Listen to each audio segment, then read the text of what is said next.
You know what song I'm singing? Because I honestly don't. Which one? It's a song that goes, watermelon sugar. Nah. You don't know what I'm talking about? We need a bowl, some snacks, or some chips or something. For real. Munchies on him and smoke. Wow, munchie with the munchies.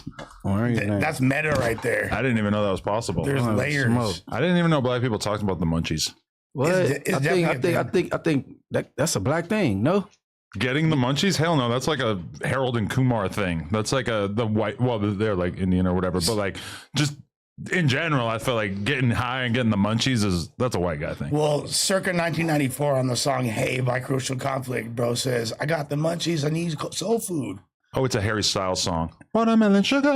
1994. How old are you, bro? I'm 43. Okay, you a real hip hop head. You be digging deep. Yeah. I was like 14 at the time. I was outside when that song came out. If we were to drug test you right now, what would it say? What do you think it would say? Is he gonna do the test correctly? Yeah, He pissed on the test. He's Bend over. I'm gonna put this Q-tip in your ass. Whoa! No Tribe Called Quest. Wait, what? Oh. At first, I was like, "What?" I'm always trying to figure out what kind of physiology you got going on. If you had to just take a stab in the dark. Well, no buzzball in hand, so I'm assuming it was probably something in a pill form. No. Are you King Pill? There's buzzballs on deck. Oh, okay. Buzzies on deck, player. Are you trying to get a what you call that shit, a sponsorship? I think it's in their best interest to. Yeah, if I was them, I'll tap in. Very few alcohol sponsorships going on out there. Let's be real. Yeah, I don't really know like how that would affect the dynamics like of the show if I had my. That's crazy. You took that jacket from DW Flame. Did I? That's like his brand. Is this? Oh, this is a. I knew it was hard for Gala. I knew it was hard for Gala. You didn't know you was wearing that shit? I just knew I was wearing a hard ass jacket. I think you took it from me. Did I? Yeah. I took it from you? Pause. But I think unwillingly. I've had a lot of that brand in my office for quite some time because they were giving me stuff for a while. I feel like when we hired DW Flame, I never got another package. Not that we fired him, but when we stopped potting with him. He said you didn't call him, man. Me? Yeah, he said you didn't give him a call. That's true. Yeah. He found out on the pod. All the shows got canceled at once. The news was canceled. It was a wild time over here, let me tell you. That's like, I can't say. Like, luckily, I was still on the No Jumper show, so I didn't really feel it. I was like, like the people that was like crying like bras though and whining and shit. You know what I'm saying? Like people were upset, bro, because they didn't know. Imagine just finding out via. I mean, it's probably not the. But even so, like I said, if you rapping and you podcasting at the time, then your career is like kind of on a decline because DW should have been the number one, not tripping. You know what I'm saying? He's already been on TV shows though. Like I already think of DW as not just like a rapper. You feel me? Like he's been on Wild 'N Out for years. Okay, but who the fuck cares about being on a TV show? Let's be real. Come on. No, but I'm saying like as far as like that affecting people's, because I think what Munchie's trying to say is, would you rather build a successful podcasting career or like have a spot on a show? You know, like I'm gonna be honest, I feel like the podcasting career is more resilient, especially in this day and age. Granted, Wild 'N Out, like one of the most long running TV shows ever. But it's not like he was on it for that long. No shots, DW, but I'm just saying, it's not like he ain't one of the main people. Yeah, they switch characters out all the time. But that white girl could rap. Justina Valentine, bro. Oh, yeah, she's good. If she wanted to take it serious, she could rap. Yeah, no, she can. And should I call him Daddy Flame? Yeah, I think that's a good one. There's another guy that's been on this pod that referred to him in such a manner. I know. Yeah. Huh? Jala. Our gay friend. Jala. Flacco called I shouldn't call him gay because he might be like, he might challenge me to a fade in the parking lot. Or a future lawsuit potentially. Yeah. It's a discrimination case. Nah, definitely. I would like to, well, actually, you know what? I'm going to do this first. Quick shout out to Everything 420. They are like the Amazon of smoking gear. They've got it all. Vapes, grinders, edibles, flour, even shrooms. And their app is super easy. Fast, discreet shipping from Dallas. Right now, they're running a huge 4th of July and 7/10. So I guess that's just July 10th. Yeah, July 10th sale. 30% off all glass, concentrate, and THC vapes. Use code NOJUMPER for extra savings. Anyway, I would like to tell you guys, of all the hood vlogs I'll probably ever do in my entire life, I feel like Canada was the most high probability that something violent could have happened. It felt like that. So first off, I go to Top 5's neighborhood. He doesn't want to meet up to like 6 or 7, which is already kind of like ruining my normal body clock because I'm used to doing things at like 9 in the morning. But we're on a different time zone anyway, so it's like 6 out there. It's like 3 out here. But either way, we go out to his neighborhood. It's him and maybe like 30 other Toronto roadmen, if you will. And Roadman. That's what they say. Their version, really in the UK more, but like their version of like a hood dude, they say the mandem. Okay. Like man and them, the mans and them. This is really Mandem. I don't even know if I'm explaining it correctly. No, but that's pretty accurate. yeah. Like it's like street, road, touch road. They'll be like, oh, it's ganging this bitch, ganging them. Mm-hmm. They're like mandem. Yeah. I don't want to be the one explaining this, but either way. No, so, I was pretty accurate. So we go to his neighborhood. You know, I'm used to like trying to create some sense of decorum doing these vlogs. Like I'm not going to say who, but a couple of different trips that we've been on in recent memory. We'll pull up to somebody's neighborhood. All of a sudden, they're just trashing their ops, talking bad about other people that they beef with on social media or in real life. And we've kind of made some tactical decisions to be like, okay, we're not going to put that in the video because it's going to look weird if we're going to this guy's neighborhood and he's talking about this guy, and then we go link up with this guy and he's talking about this guy. Wouldn't that get hella views if we did? Yeah, but then you messing up relationships. It's just a little awkward, you know what I'm saying? Like, you know, you just don't want to look like, oh, I came from out of state. I went to this guy's neighborhood. He's talking bad about these people, and then we're going to go to those people's neighborhood as well. Like the colonizer interloper who's causing violence narrative. If I was from 63rd, I wouldn't mess with you. You know, no, I mean, for real. But I think that they would, and they do, because when we go to O Block, we're not asking them a bunch of questions about the GDs, you know, which if we did, then it's way more like we're like taking a side or whatever. I just consider that to be a little bit like immature for us.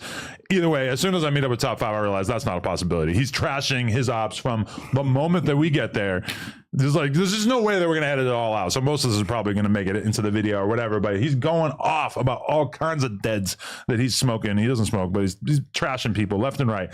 And this is something I've never really seen happen before doing one of these videos. Is like, so his hood, the section we're in, is like got like a bunch of little cul-de-sacs with buildings surrounding them or whatever. And there's like a main road, not like a big road, but it's like a main road. And there's cops whizzing past on that main road over and over and over. And there's obvious undercover cops driving through the cul-de-sac, like while we're filming, like trying not to like look at us, trying not to appear as if they're paying attention to us, but are blatantly there to like monitor the situation. You got her 30 deep. So so in that situation, it actually made me feel quite a bit safer, because I'm like, you'd have to be absolutely insane to want to do anything here, because there's cops like everywhere. Yeah, you know. So we finished filming that, and then he tells me that he's about to go to Pressa's neighborhood to film a music video. Now, for those who know, Top 5 and Pressa used to be really close. They fell out. Now he's apparently got this huge beef with them. He's talking all kinds of shit about Pressa and his crew or whatever, the Driftwood Crips, if you will. And they got Crips in Toronto, yes. Oh, so he beefed with the Driftwood? He beefs with the Driftwood Crips. Driftwood Crips. But they used to be close, but it's not like a long-standing thing. So Driftwood Crips, they neighborhood is Pressa area. Yes. That's what you're saying. Okay, yeah. okay. And so this is kind of awkward too, because it's like, you know, the last thing I want to do, I have a cool relationship with Pressa. I've known Pressa for like 6 years, whatever. Yeah, I don't want to go to his fucking neighborhood and while you're filming a diss video. That's like the last thing I want to do. But then also, like, I just took an Uber like 45 minutes to get here, and you're about to go film this thing down the street. So I'm kind of like, well, it's going to be kind of weird if I don't go. So I'm kind of thinking about what I should do or whatever. And we end up kind of realizing that it would be easier and smoother to go film Sav 4X is another rapper that I just recently interviewed, and we sort of like went over to his neighborhood and ended up filming for a little while. But anyway, so clips come out on social media of Top 5 filming a video in these dudes' neighborhood. While this is going on, Top 5's homie gets stabbed up crazy in prison. Damn. Which is like, you know, I guess I can't say, you know, What's the deal, definitively. bro? Hello, Aunt Hefe. I can't really say like definitively that happened because of what Top 5 was doing at that exact moment. But if you were to ask Torontoology, which of course exists, that is 100% what they saw was going on, etc. And like, you know, even when we're in the club and shit, like, I'm not gonna lie, there was a element of anything could go down. Dangerous clubbing. No, the clubbing was super chill because apparently the clubs are kind of, you know, it's like there's clubs that are cool with one side and clubs that are cool with the other side. I get the idea that like Top 5 in them are like more accepted on a mainstream type of level, like they're more like tapped in. So they with club, but more so the high end clubs. Well, because they're super tapped in with fucking Drake and shit. yeah. So it's like I feel like their side maybe has like, because they beef with everybody. They got a million different ops that they're talking about, whatever. But I'm getting the idea that they basically like have a lot of connections and stuff and everything like that. And I mean, honestly, it was a great trip. It went super smoothly. Saved a ton of money on Ubers because Top 5 was just sending me fucking like a driver like every single day. It's just like all of a sudden there's just a guy waiting outside our spot to take us wherever. Because apparently, okay, in your life, you've known people who hit licks, right? You know, all of a sudden somebody from your hood came up on 20K, 50K, whatever, like even 50K, like, whoa, that's a lot.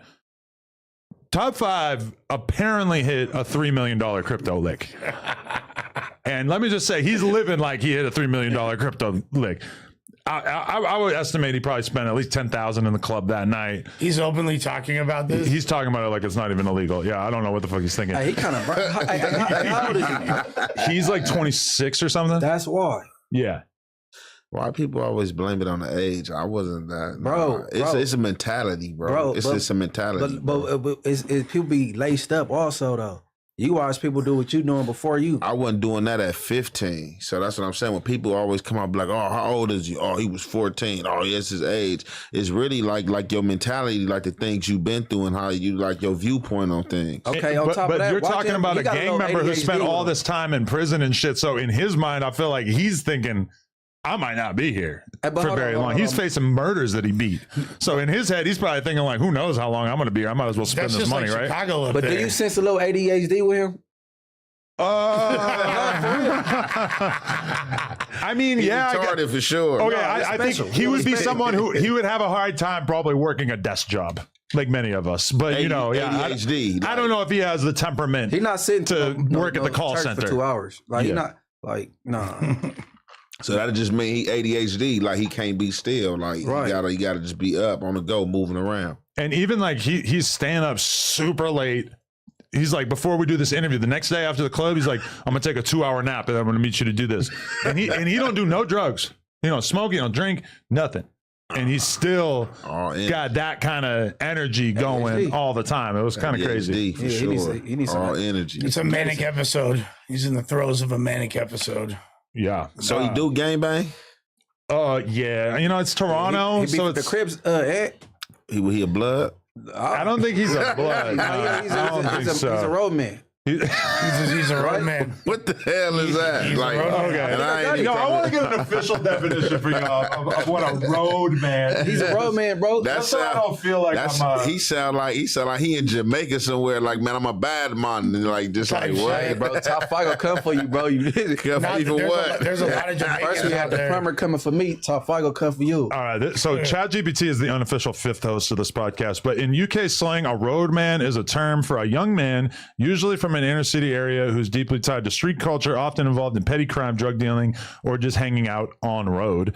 It's similar to saying someone's a hood guy, corner boy, or trapper. I haven't really heard corner boy a lot in my life, but you know, it's basically like, He a Tupac. if you a gangbanger he a Tupac. in He a their thug. world, you're a no, but it doesn't imply that you're like not on some street shit. It just means, you know, but you're probably not like a fucking assassin. You're probably not like King Von was a roadman. Yeah, just like King Von. King Von was a gangster. King Von was from Well, he's a Oak Rock. killer. But that's what I'm saying. He's The got roadman hash. could be the real killer too. No. It doesn't preclude that. Just means a street guy. It's a bad No, he's a bad hood, man. he's a Yard hood fella. man. Yeah, exactly. Straight out the yard with it. It's probably more likely though to be someone who's doing more low level crimes. For sure, You know, for you're sure. selling drugs or whatever. Murder ain't No, he ain't murder got ain't no no level level. Hey, yeah, I just be seeing him go up for Drake, but shit, I ain't got no dog in the fight. Nah, yeah, I he ain't- hopping out the window I for ain't met Drake. shit. I ain't met Drake or Kendrick. Shit, Like, I don't- still not Drake.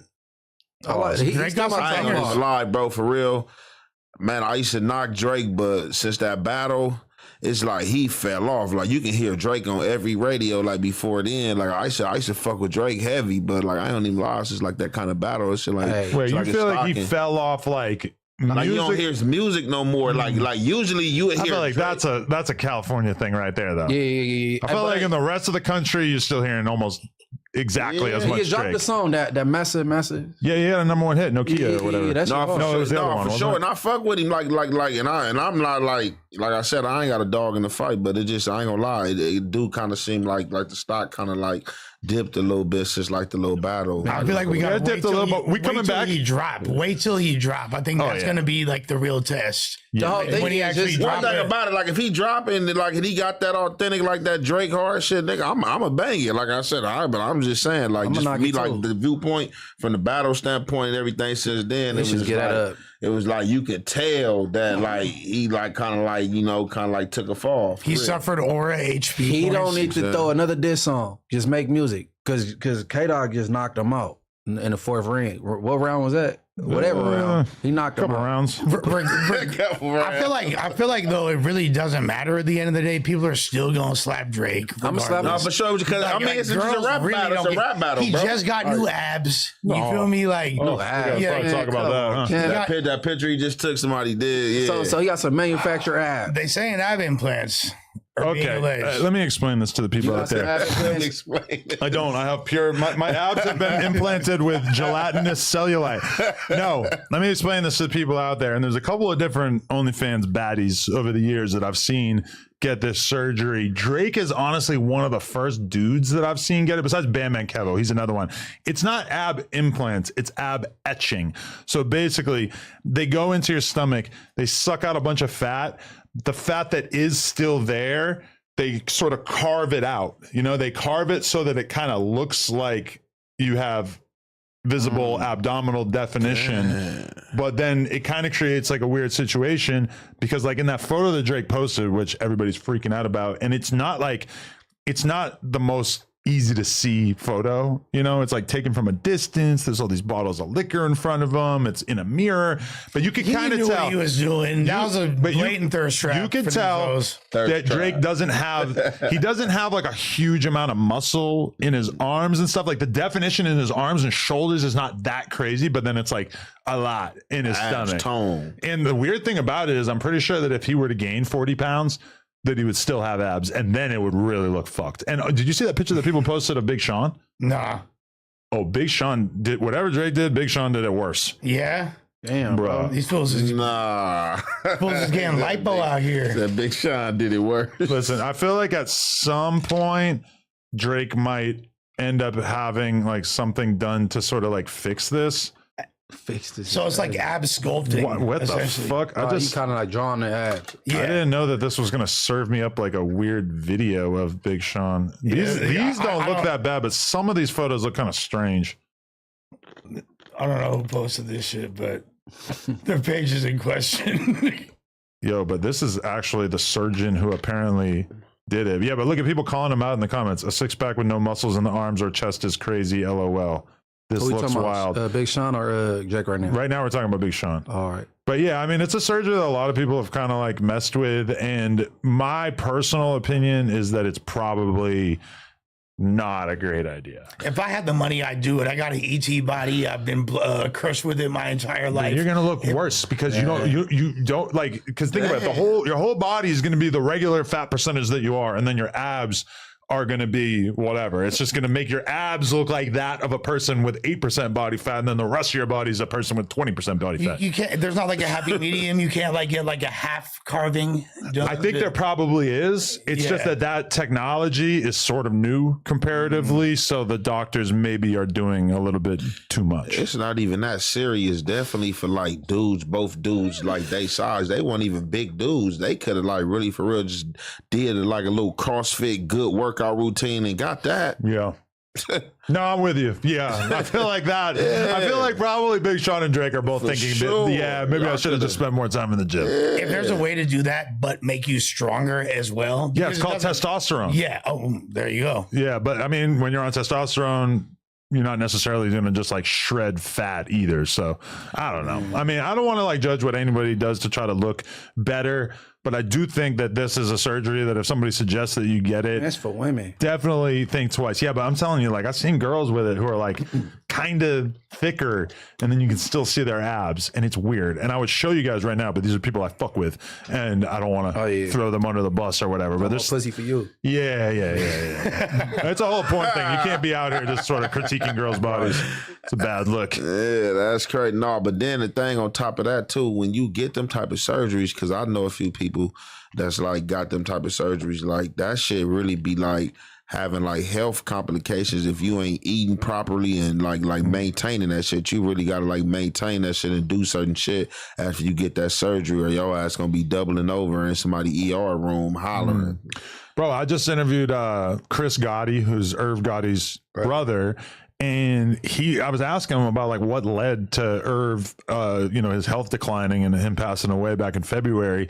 And from the sounds of it, he was living a pretty healthy lifestyle. He had a chef, so he's eating healthy all the time. He had a trainer, so he's working out on a consistent basis. But really, like his problem was, I guess, that he would drink a lot of juice throughout the day. He would drink orange juice and apple juice, which does have a ton of sugar. And then I guess he would just still cheat on the diet. He would go out to eat and he would have, a ton of Chinese food or whatever. And that was like really, like yesterday I was watching this vlog that we did in Texas. We're in this gas station and I'm talking to one of the rapper's homies. He's got 4 big ass bags of like Sour Patch Kids and all this crazy candy. And I'm just like, just thinking about it, like, bro, we got to like spread the word to the young people that you can't afford to wait till you're 50 to start paying attention to your health. Like that shit can. Gotti super unhealthy? But that's what I'm saying. He worked out. He had a chef. So you would think that like cheating on your diet here and there and then like drinking some juice wouldn't be the biggest deal, but that's what he did. Like I'm fucked. I know, right? That's what I'm saying. I'm like, that honestly, that crossed my mind while we were having that conversation. Is like, well, what about Lush? Yeah, if that's the only, it's different for different people though. Different people body experience different. Like different people go through different. So you can't just be like, oh, because this happened to Irv, this gonna happen to me. Like, because it'd be different for different people, bro. Yeah, no, totally. Bro, I don't eat vegetables, right? But what's good for me, not good for you. Like, you're supposed to eat according to your blood type. Mm-hmm. So, you supposed to eat all that? I don't eat listen to that shit. Well, you don't eat any vegetables whatsoever? What if I gave you like a bowl of vegetables and you were pretty hungry? What kind of it? Like broccoli, carrots, no, pause, no for extra. I don't know. Mushrooms, broccoli, mushrooms. Shout out 420. I was just kidding for a second. Can you eat mushrooms, spinach, collard greens? I eat some mushrooms on a pizza. I eat some mushrooms on a pizza. What is tomatoes? Tomatoes are vegetable. Yes. Technically a fruit, I believe. But typically people don't. Fruit. No. It is a fruit, but ground is a Anything that comes from the ground is a vegetable. No, I'm pretty sure that. I think so, because the fruits have to like grow like from above ground, right? What about vines, like grapevines? They grow from the ground, bro. That's a good point. What the fuck? Don't make me chat GPT. What is a roadman and then what is a vegetable? No, I'm pretty sure tomato is a damn fruit, regardless. But it's still, we categorize it with a vegetable because it's stuff we eat in a salad, like normally. You know what? I ate some what's it called for the first time. Pussy. Nah, man, I been mastered that. Oh god, that was like 2013. I'm gonna come back to it. Start with a C. Cauliflower. So many jokes I can make right now. I'm not gonna do it. No, we ain't doing that. No. Cucumbers. No. It's not I had a steak 48. I'll come back to it. Kale. It's not seafood. Technically Seafood, a C, but seafood. Was it seafood? Don't. Calamari. Are you about to make a crib joke? Nah, hell no. Okay. Come on, bro. I got my keyword right here. I wouldn't even do it anyway, like on the internet. Yeah. Shit. Like that's, you know what I'm saying? I'm trying to think. They're gonna come for not calamari. Y'all had so many clips. Munchie B. And let Munchie B say he's supposed to fire it on Munchie B. Yeah, they waiting on it. No, he really wants you to say it. No, not it's seafood. Cod? Expensive type shit. And it's not calamari. No, not calamari. Caviar. Caviar. Yeah, hell yeah. Okay. I like that. That's fish eggs. That shit Why tastes- I was about to say that, look, I went to Tile, right? I went to Tile the other night, right? So I've been I love the way you just said that. Look, I go there and I order some like a California like lobster, like it was like some lobster rolls and something else, and it came with these little things on top. So right when I'm looking at the little shit on top, I'm like, man, what's that? Like fish so eggs? So my people like, man, that's caviar. I'm like, caviar? He like, yeah, man. You're like, I made egg. it. I'm like, yeah, I'm good. I mean, that's like the stereotypical rich guy food. Man, hell no, bro. I couldn't do it. Was it the I little couldn't do orange it. eggs, or was it? It was like it was like some little purple eggs. Like, Okay, They got no, that's different types. caviar, They got bro. Yeah, different 'cause types of that's- caviar. That's like Sure. beluga caviar. Sure. That's like the nice one and all Sure. that. Like, Yeah. yeah. You in Tile for sure. You know that was caviar for sure. No, I was at Steak 48. But I like anything. I like all seafood. There ain't no seafood I don't like. But for some reason, I mean, you eat some vegetables I because love seafood. it's not good to Certain not shit eat I can't do, vegetables. like crawfish, Man, you sound like mom. all that shit. Like certain real. shit I can't do. Okay, but would you ever want to eat fish when you could eat steak? Because to me, someone said that to me one time. They said, "Why get fish when you could get steak?" And every time I order, I look at the menu, I think about fish, and then I look at the steak, and I'm like, you know what? I'm going steak. If I can get me some good like lobster, like man, like some good crab, like some good lobster's oyster, good, yeah. I'm gonna pick that over steak all the time. I ain't got time to be trying to like floss, dig out through my teeth with the steak unless you just about to eat some filet mignon. Like other than that, I gotta take the seafood over Okay, the steak. see, see, you've been having money for a long time, Adam. So now, listen. They say this is why I go seafood over the steak, right? Because I heard for years that it's disrespectful to order your steak well done to the chef. It is. Donald Trump does that. And I stay doing that. Be- And I me and Donald Trump the same side. They be mad at me in the restaurants when I go out. I'll be like, well done all the time. Yeah, so it I'ma go gotta be well done. Damn, But really? you I like order that well pink. done, and it still won't be well done. They gonna do you gonna do whatever you want to do with my steak. It's going Nah, back. Y'all see what's going on here, right? This is a clear cultural, racial divide. and like, Because we get our steak rare and they get their steak well done. oh yeah, no. You think this is an isolated incident? No, that Nah. is the stereotype, right? Yeah. Stereotype. Like, I'm already in blood. I don't need it in my steak, I'd be bro. impressed when one of my black homies likes a steak medium. I'm like, oh, good for you, Nah, that dog. shit well done. Like because The only time I can remember liking it, look, I remember like in like 2011, I went to Catalina Island and I had a burger at one of the restaurants, and I think I that's the only burger I didn't have it. Somebody ordered it for me, and it was still kind of like juicy. It was good, but like if I'm like on my plate and I'm cutting and I'm seeing like the blood and juices coming out, that's it ain't gonna make me want the food. So that's why I be wanting my shit well done, because if I'm seeing it like that, and sometimes you can see like that's the color of blood. You like, damn, that's the I ain't- blood I with ain't the want juices. pink. Like hell clear no. cultural divide. Hey, listen to this You though. guys like hockey pucks. You guys eat hockey pucks. We know the fucking truth. Hey, Like, ChatGPT says that y'all are probably suffering from historical trauma around undercooked meat. So That's the first time I heard that thing. I don't know. Yeah, I don't know about this. But in the Jim Crow era This is and earlier, getting black canceled. folks often got the worst cuts of meat or food that wasn't handled as carefully in segregated establishments. I'm going to be honest with you. I'm very suspicious of that. Cultural norms passed down, though. I could see that like maybe your parents ate their steaks well done, so you just thought it was normal to get your steaks like that. oh, they got scientific. They brought it back to system. And there's also just the perception that raw food is bad for you, which I feel like I do hear black people say that.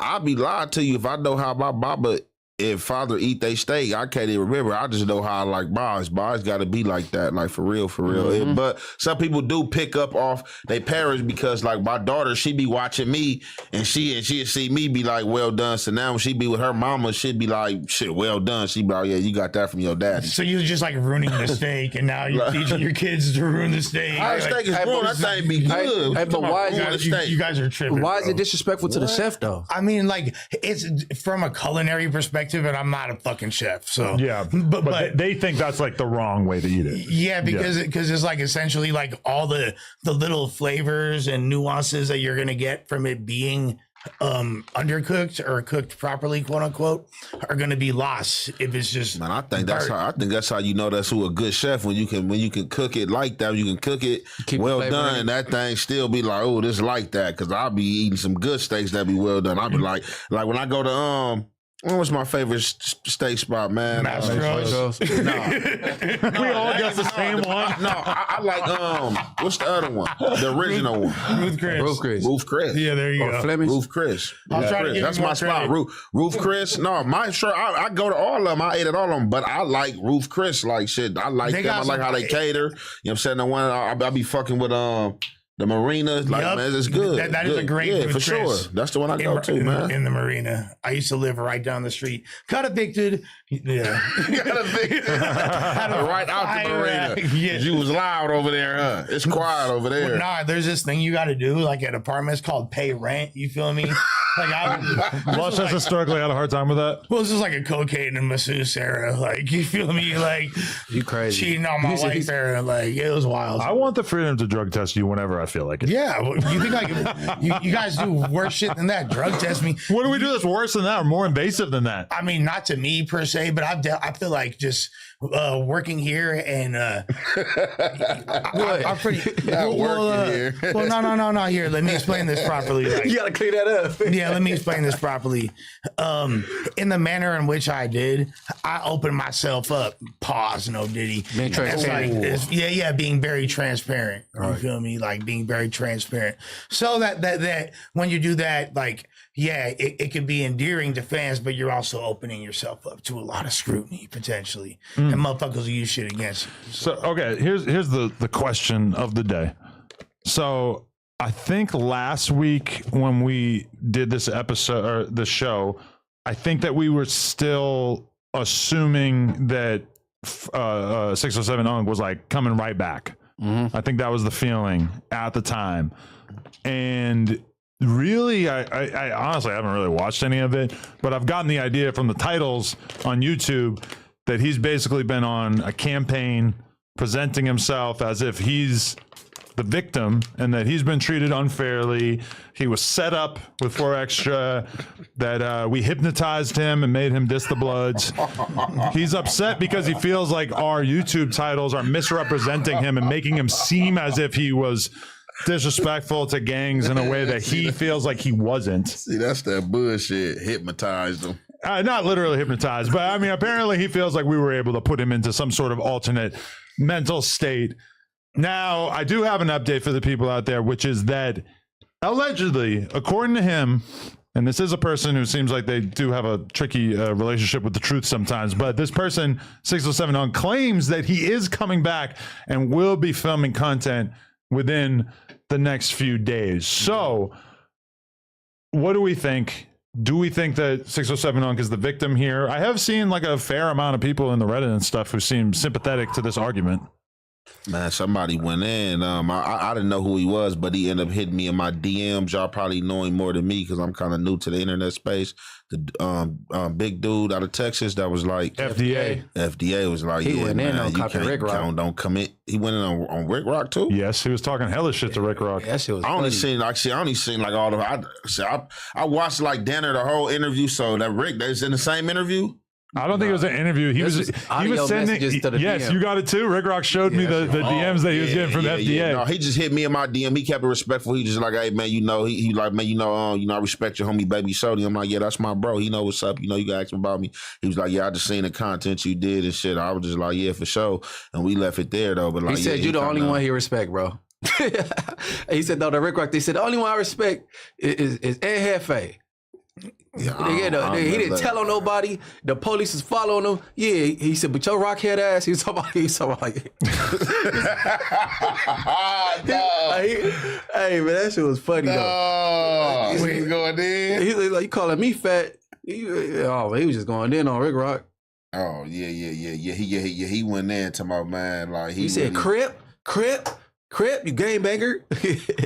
He was. Is he not a gay? I don't know what he is. FDA, I think he was or is or something. I don't know. I feel like he's on the right side of the law. But why that group nowadays. all I can't California and Californian people went together? Oh, y'all California, y'all think y'all this, including y'all like gangbangers. that shit is mad what I foreign didn't to respect them. about him, he didn't say that. He just what he said, like he just basically kept it about 4Extras and called him Nah, he's a like crip. a county igga. He's like, man, you county igga. I hate you county iggas. What that mean? Like county jail? He's Yeah. taking the So N off, basically, he was saying that the stunts 4Xers be pulling and doing, that you're not doing that on a prison yard, you're not gonna get away with it, and you're not doing that on the streets, you doing that and getting away with that in the county. That's what he was saying.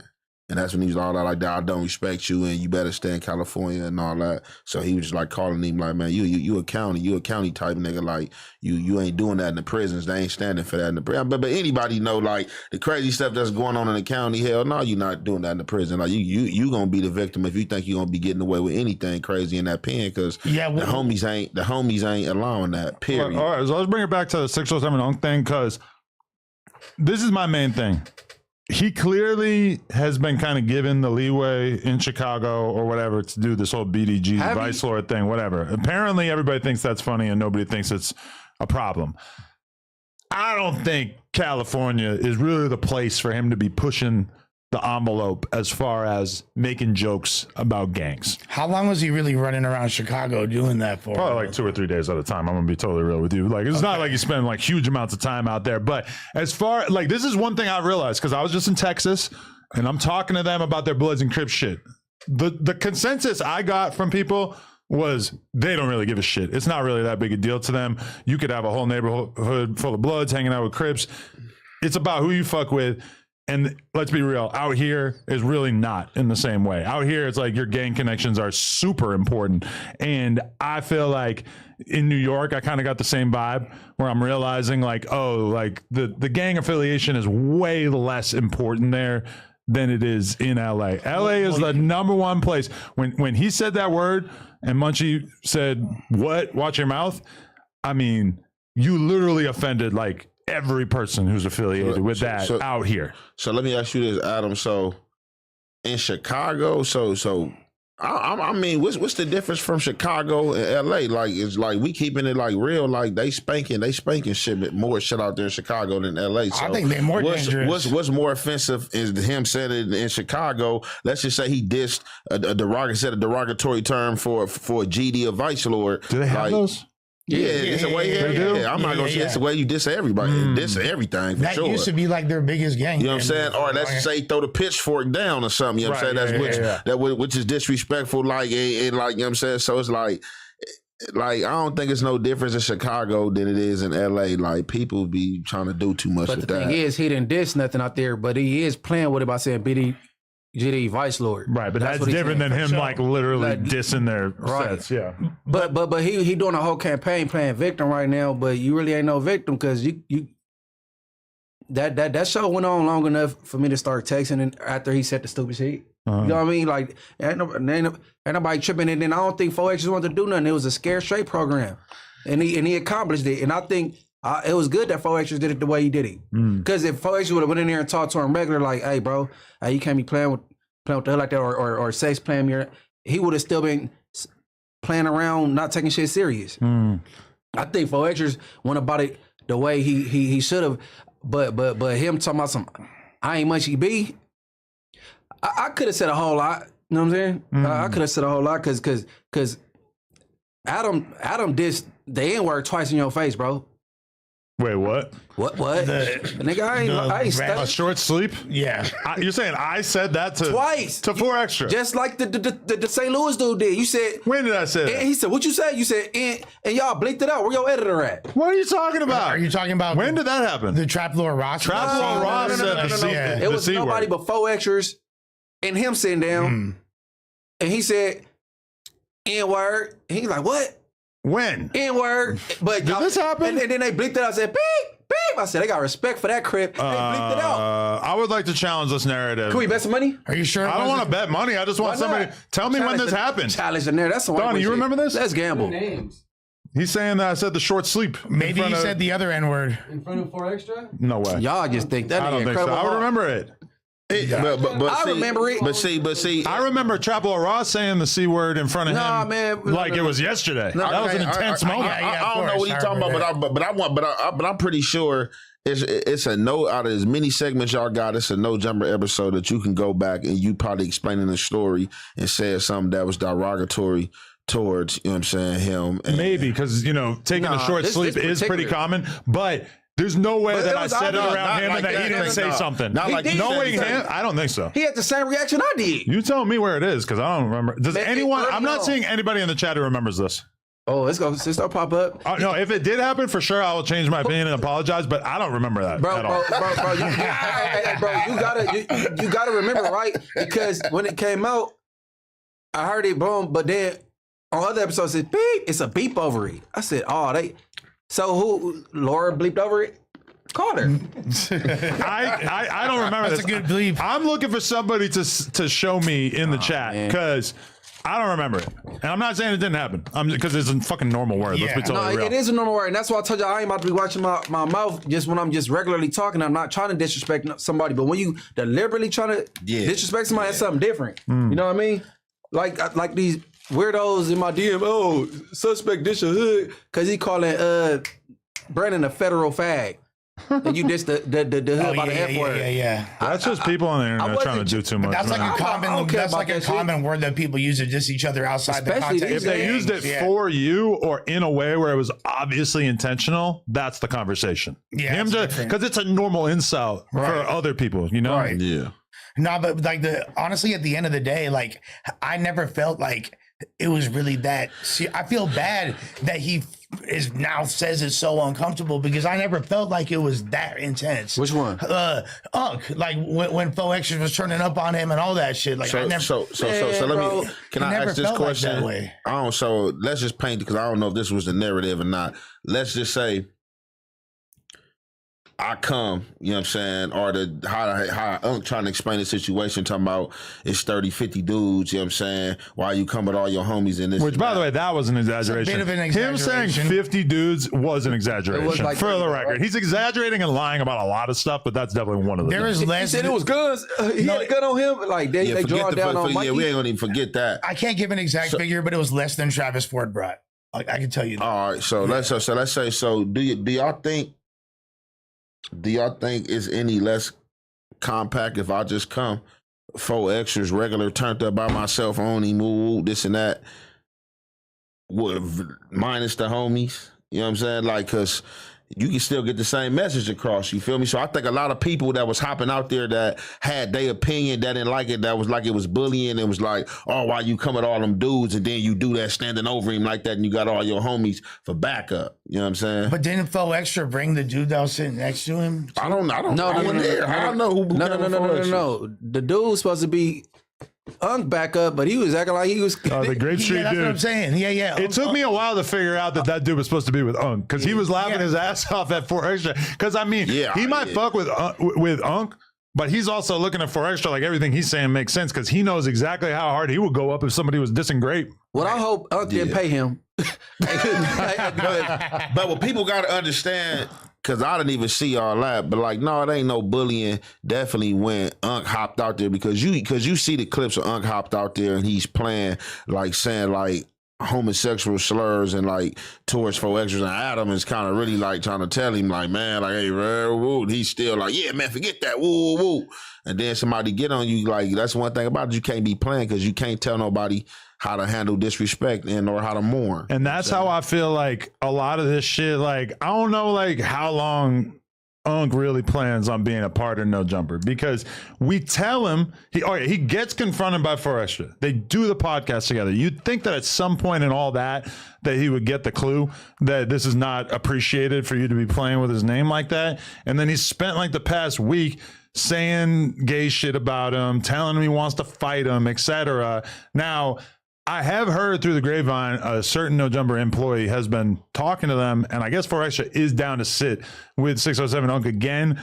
He's maybe opening his mind a little bit to making great content, but all I gotta say is that, like, bro, like, why are you just going around talking about you wanting to fight him and shit? You like, probably really want to fight him. It's not. You When think, your you think pride Unk get want to hurt, fight? I mean, yeah, it don't matter. When your pride get hurt, you ain't worried about size and all that. He got embarrassed. He thought he thinking everything a joke. He learned it wasn't a joke, and he embarrassed his pride is hurt.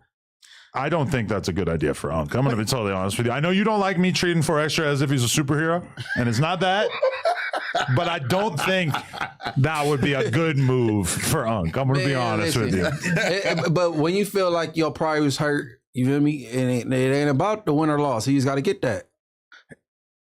He said he felt he was at a disadvantage. We know it wasn't 50, but even well, 4 extra a disadvantage on your own, really. He just starts casting spells. He like disappears like Nightcrawler. Yo, but just reappears behind him. All right. Yo, whether you like 4 Extra or not, does anybody really think that 4 Extra would have acted differently to Unk if it was him and one homie versus him and 20 homies? I'm gonna be real. Unk, 4 Extra might as well be 20 homies. Like, he's just not, it's not happening. That's like me arguing with Brock Lesnar. But he did the same He don't thing need homies. He had the same reaction to Munchie that he had against 4 Extra. He just, as soon as like Munchie was like, what? He was like, I'm sorry. My bad. I didn't mean to offend you. And that's the whole thing with Unk too, is that like I get on the phone with him. This is while I was still in Texas. This is the weekend after last. And it's like, I tell him like, yo, I'm sorry about how the shit went down with 4 Extras or whatever. Are we good? And we have a whole conversation and it's all good. It's all like no issue at all. And then the moment he gets online, it's like a completely different story. Like that's like one of his problems, is that he doesn't really have it in him to really hold shit down and like say how he actually feels to you off camera, and then he'll just get on the internet and just start talking all crazy. Like, that is his condition. 100%. He might be a little tad bit bipolar. I don't even think it's bipolar. I just think he's kind of like a coward, to be honest. Like, and I don't even want to say it like that, but like, he'll say one thing to people off camera and then he'll say something complete, like, look what he did to 4 Extra. He's fucking apologizing to him on camera and off camera, and then he goes online and he just immediately starts violating him. That is cowardly, and that's why I don't feel bad about saying that, because that's pretty much the definition of what that is. For sure. But like someone like me, the way I look at Unk, I don't like have him as this exalted street figure in my head. So when that happens, it doesn't shatter his aura whatsoever. But then there's people like Flacco that are like, oh, 607 Unk is finished. No, because Flacco believed in him. But that doesn't mean that he still doesn't like have a chance to be successful. He doesn't mean he's still not. It doesn't really affect him. He got to find a new gimmick, because, bro. Like, the gang shit ain't gonna work out here. I mean, playing with that ain't gonna work. Do we realize people got that shit on their face? Yeah. People are super ready to die about their gangs. Like, what are we talking about? But he knew what he was going into doing the pod with 4 Extra. But what I'm saying is, he was doing all that content with Brick Baby, right? What was the joke? The joke wasn't, oh, Brick Baby's a Crip, so I'm gonna say a bunch of shit that's offensive to Crips. The joke was, we're gonna pretend we're gay. I think you should go back to that. Because honestly, I think that has more of a long-term potential. He doing both. He said he's not doing no content with Wack until you see his asshole. He could tell because it'd be wrinkled or some shit. And I'm like, damn, that was that first week. So was he out here trying to come out here like on some Crip blood, Southside Norte or something like that? We didn't give him enough time. He probably would have got to that. Yeah, he didn't get to the North A part. The thing is, like obviously, like out of state, like. There's a lot of cities where neighborhoods and gangsters be together, and it's all over the country. I've seen shit like that, and it's just like Crips versus Bloods. Like, it's not like that out here, obviously. So I don't think the 607 thing is meant to be offensive. I've talked to other people from St. Louis. That is an actual thing where he's from. Like, hey, it's how you perceive it. Yeah. Am I saying that right? Perceive it is the way you take it. Yeah, the way I take it. And I could say a lot of shit I don't feel is disrespectful. It's how I perceive it. You know what I'm saying? Right. Like, take that dumbass joke. You got to find a new lane, bro. Like, that shit is stupid. It ain't funny to me, bro. I ain't never laughed at no GDBD Vice Lord shit. They die about that shit. It is weird because, like, he says the GDB Vice Lord thing, and it could be like the 18th time that podcast that he said it, and Lush is still gonna laugh. I mean, it is funny. Yeah, but how many times can it be funny? It's not even really like if I say Blood, Crip, Hoover. It's not really like, what is funny about it? It's just you're just saying the name of three gangs in a row. No, like claiming that shit like you're really from there and putting something. I don't know. It's right, but I mean, I feel like it's funny like once or Larry twice. David. Okay, see, that's funny. That's funny. That's hilarious. Okay, that is funny. Putting the two founders together. Yeah, and it just happens to be the founder of Seinfeld, the creator of Seinfeld. Like, yeah, that's hilarious. See, I didn't know the Seinfeld part. So you really white, bro. We both know that. Larry David's like a super famous actor and comedian. Medium rare. And I know who Larry David is. He looked like, man, it'd be funny. Definitely like when he be casting like, and he start doing all that. No, he looked like one of them little Egypt characters. You know, they had like a little wolf hieroglyphics. Yeah, you know, he looks like a little boo boo. Look, he's like one of them little hieroglyphics. Yeah, one of them little things they used to pray to, man. But see, we didn't even get a chance to get into all that because, like, 607 on kind of like threw me for a loop where like there was a few issues with his podding that I felt like we were going to have to get to at a certain point, which is just that he was really going hard with like derailing conversations at a certain point. And at a certain point that was going to have to get discussed, but we didn't really get to that because then instead he just ended up dissing all the gangs.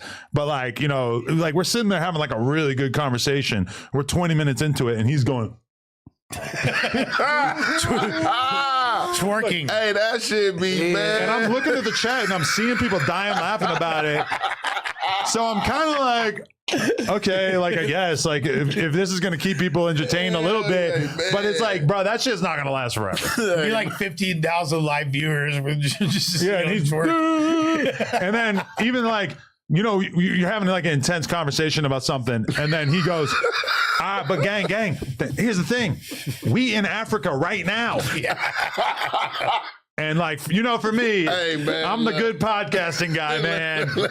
I don't think that's very good podcasting. Jesus came from Utah. Yeah, man. I don't know, bro. I don't get look. He be doing that shit. That shit be fun. Man, I be looking like, man, that shit be funny, bro. Right, but I feel like it can only be funny for so long. Now, I do believe that he could switch it up, but I also feel like it's a part of his character. Look, how many times people go back and watch their favorite episode of this or go watch this. Like YouTube, this shit is TV. Like people watch this like TV. This is TV for some people. So it's not gonna get old for some people because he in character. It's part of his character. That's I'm gonna tell you what is gonna get old. I just heard Lush say, bro, why is your belt unfastened? Like, right? I'm like, why this nigga buckling this shit next to me, right? So I'm like, I can say that. And I'm trying to be poised. I'm like, I don't know what the fuck is this dude on. You talking about the first episode? Yeah, he unbuckled his belt. See, with that episode, that's what I was kind of telling you because you kind of hit me the DM about that too. Like, hey, bro, the nigga had his belt up fastened. and that's when he was pretending to give Ant top too. That's when Man, he get the fuck out of here, man. He dropped to his knees. Hey, look. And that's when He at I least request to sit somewhere else. He wanted to hint at that. He wanted that to be the joke. Nah. This one of them situations, he was just passionate in the way he felt. worse. And I don't know why. A crime of passion. That's like you laughing and you fall like, and I don't know why he chose to fall in front of me, but he definitely didn't do nothing sexual because if he would have did, if I would have felt violated anything, I would have tripped. But I feel like he was feeling it out. He wanted to know if you were going to trip on him. Man, Adam on some bullshit. He was testing him. Never. I think he wanted to see, like, is this the kind of guy who's going to turn up on me or not? This is the thing. How did you test somebody without going forward? You got to touch something, grab something, do something. That's what Ant's saying. He was in front of him. People try to make it seem like he was in between his legs. Exactly. I agree. I had the tray like this on my lap. He was close as hell, for sure. This what he did do. He was on his knees and he was laughing and he had an elbow like right here on my knee. And he like, man, dog, we're trying to explain, but he definitely ain't did nothing sexual. For sure. Hey, we ain't going for that. Hey, bro, man, I don't know. Maybe he needs to think some things out, bro. But no, look,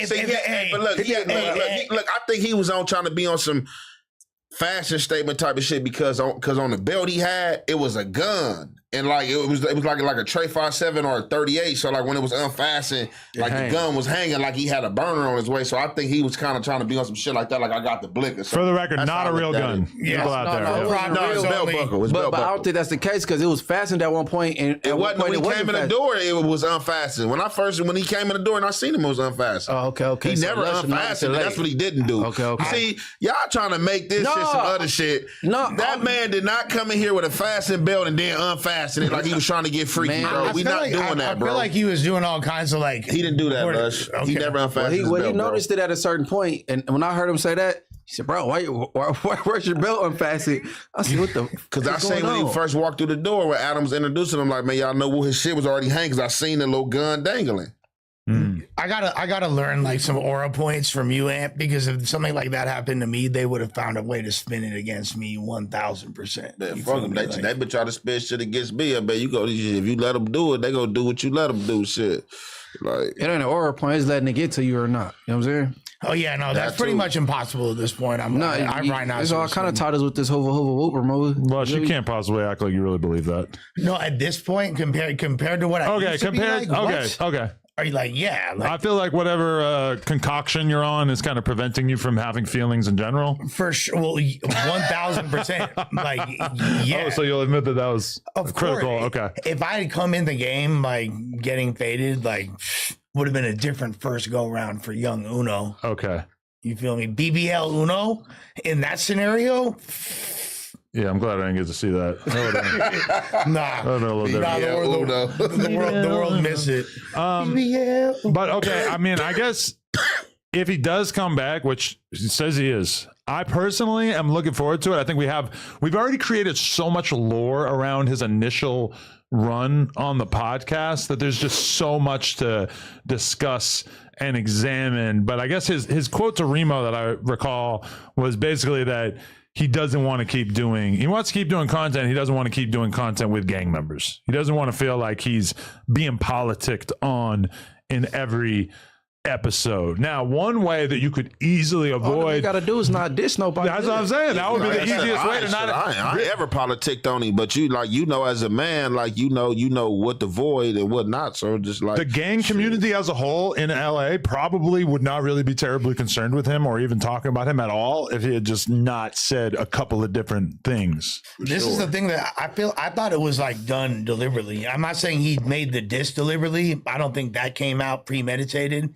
But I thought that he wanted to make it a point to be like, oh, like I'm going to help gangs transcend this. Because he kept talking about that on the pod. No? But whenever you call him out on some shit, he always comes at you with some weird mystical shit of like, my message is love. My message is bringing people together. Right? It's like, what are you talking about? What the fuck? You were talking about you insulting and offending a bunch of people. And now you're going to try to use this weird spiritual excuse to be like, oh, well, I'm an agent of love. The fuck does that mean? Nobody cares.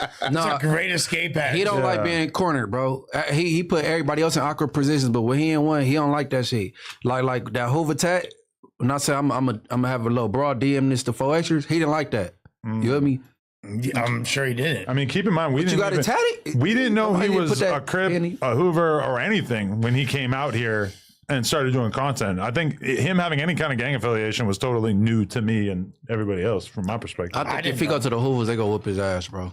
Gumby's definitely hit me up about it. He's definitely trying to, I think, install a little bit of fear into the mind of 6 or 7 on. Yeah, I talked to the Gumby. I told him, me and Chig, like, we need to all sit down. I think that he feels like 6 or 7 on has some learning to do as far as how you got to behave out here, which I personally, I think that is a great idea. I think that he definitely needs a little bit of education. He not interested if he can't turn it into a joke though. But that's kind of what I thought was the point of the Faux Extra podcast, and that's why maybe I approached it in the wrong way when I was sitting down and I was like trying to rehash conversations that were already. I wasn't trying to necessarily instigate. I just thought that was like what was supposed to be discussed. You was like, he was like, why you keep bringing it up? Talking about the S word. Why you keep bringing it up? He was going off on you. Yeah, exactly. And like he felt attacked. He said, I'm in LA. You trying to get me killed? And I could see looking back on it. I was like, damn, maybe I was a little. Nah, bit you didn't do nothing wrong, bro. Yeah. Nah, man. Look, that episode needed to happen, and they just told me he's a buster because there's 2 clips that's like kind of crucial. The rest of them, 4 extras laughing and having a good time, bro. That's what it felt like to me. Like there was a jovial tone for the majority of it. Like he did keep saying like, I don't know if I'm gonna make it out of here alive, but like then there was like uproarious laughter afterwards. It wasn't like, yeah, you might not. But you got to realize too that like he doesn't mean a lot of the stuff that he says online because he is just kind of constantly trolling, but I don't think that the people at home really like get it a lot of times. That a lot of the stuff that he's been saying to make himself feel like or look like a victim is bullshit. And nobody here agrees with him in any way. And I'm talking about the staff. I'm talking about everybody. Everybody looks at him like 4 Extra gave him a pass that he really didn't have to give him, you know? And he walked into it. No, that's the whole thing. Like, I guess he's mad that you weren't there or whatever, but it's like, bro, and I hate that bullshit. People do podcasts on here. They know multiple days in advance that I'm not going to be there. They do the podcast and then they act like I'm scary and like there wasn't a reason why I wasn't there. Like I wasn't there because I was in fucking Texas. And it's exactly the same as the shit with American Cholo where they acted like, oh, Adam stayed home to play poker. He was supposed to do this podcast when every single person there knew that I had a poker tournament that day and I wasn't coming into the office. And then everybody just lies and acts as if this was all like a big thing with me being scared. It's like, bro, I tell you guys when I'm not going to come. Hey. You all know, and then you just lie about it afterwards because it's a compelling narrative. Who else lied? Because I'm talking about AD and them back in the day. Hey, look, all right, so, all right, you got the, because every time you go on, some bullshit happens. So American Cholo, the suspect with the Brennan thing, and then this with Earthworm Jim. Because that was while I was in New York that the suspect in because I think I landed on the plane and this had happened in terms of pulling out the knife. So do we feel like if Adam was there, it wouldn't have gone down like that? It's three. You like 3 for 3 with the absent and the bush.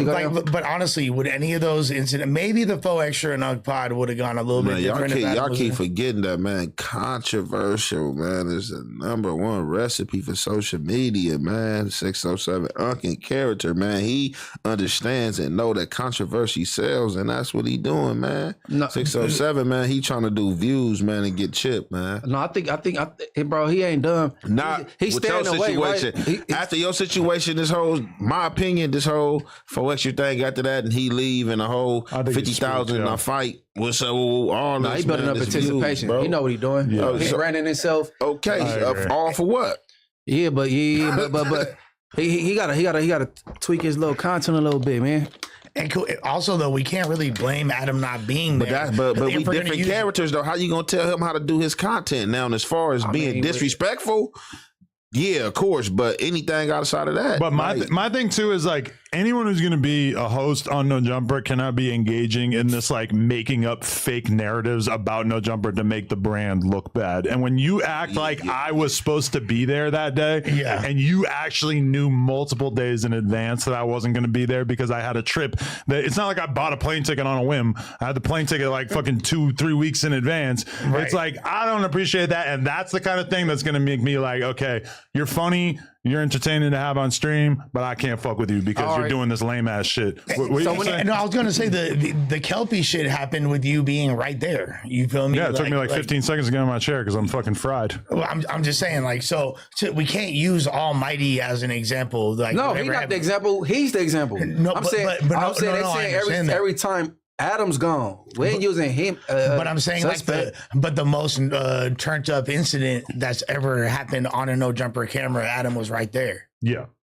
So you can't really say I think the most serious one probably American Cholo. Didn't he come up here with like 50 messages? Well, no, I'm saying as far as what happened on camera. But also that's a situation that is constantly lied about because AD invited them there. And then acted like he didn't. Acted like it was and then he acted like it was this like sneak attack that AD was lucky enough. Like, thank God we had him to save us. When in reality, he scheduled it.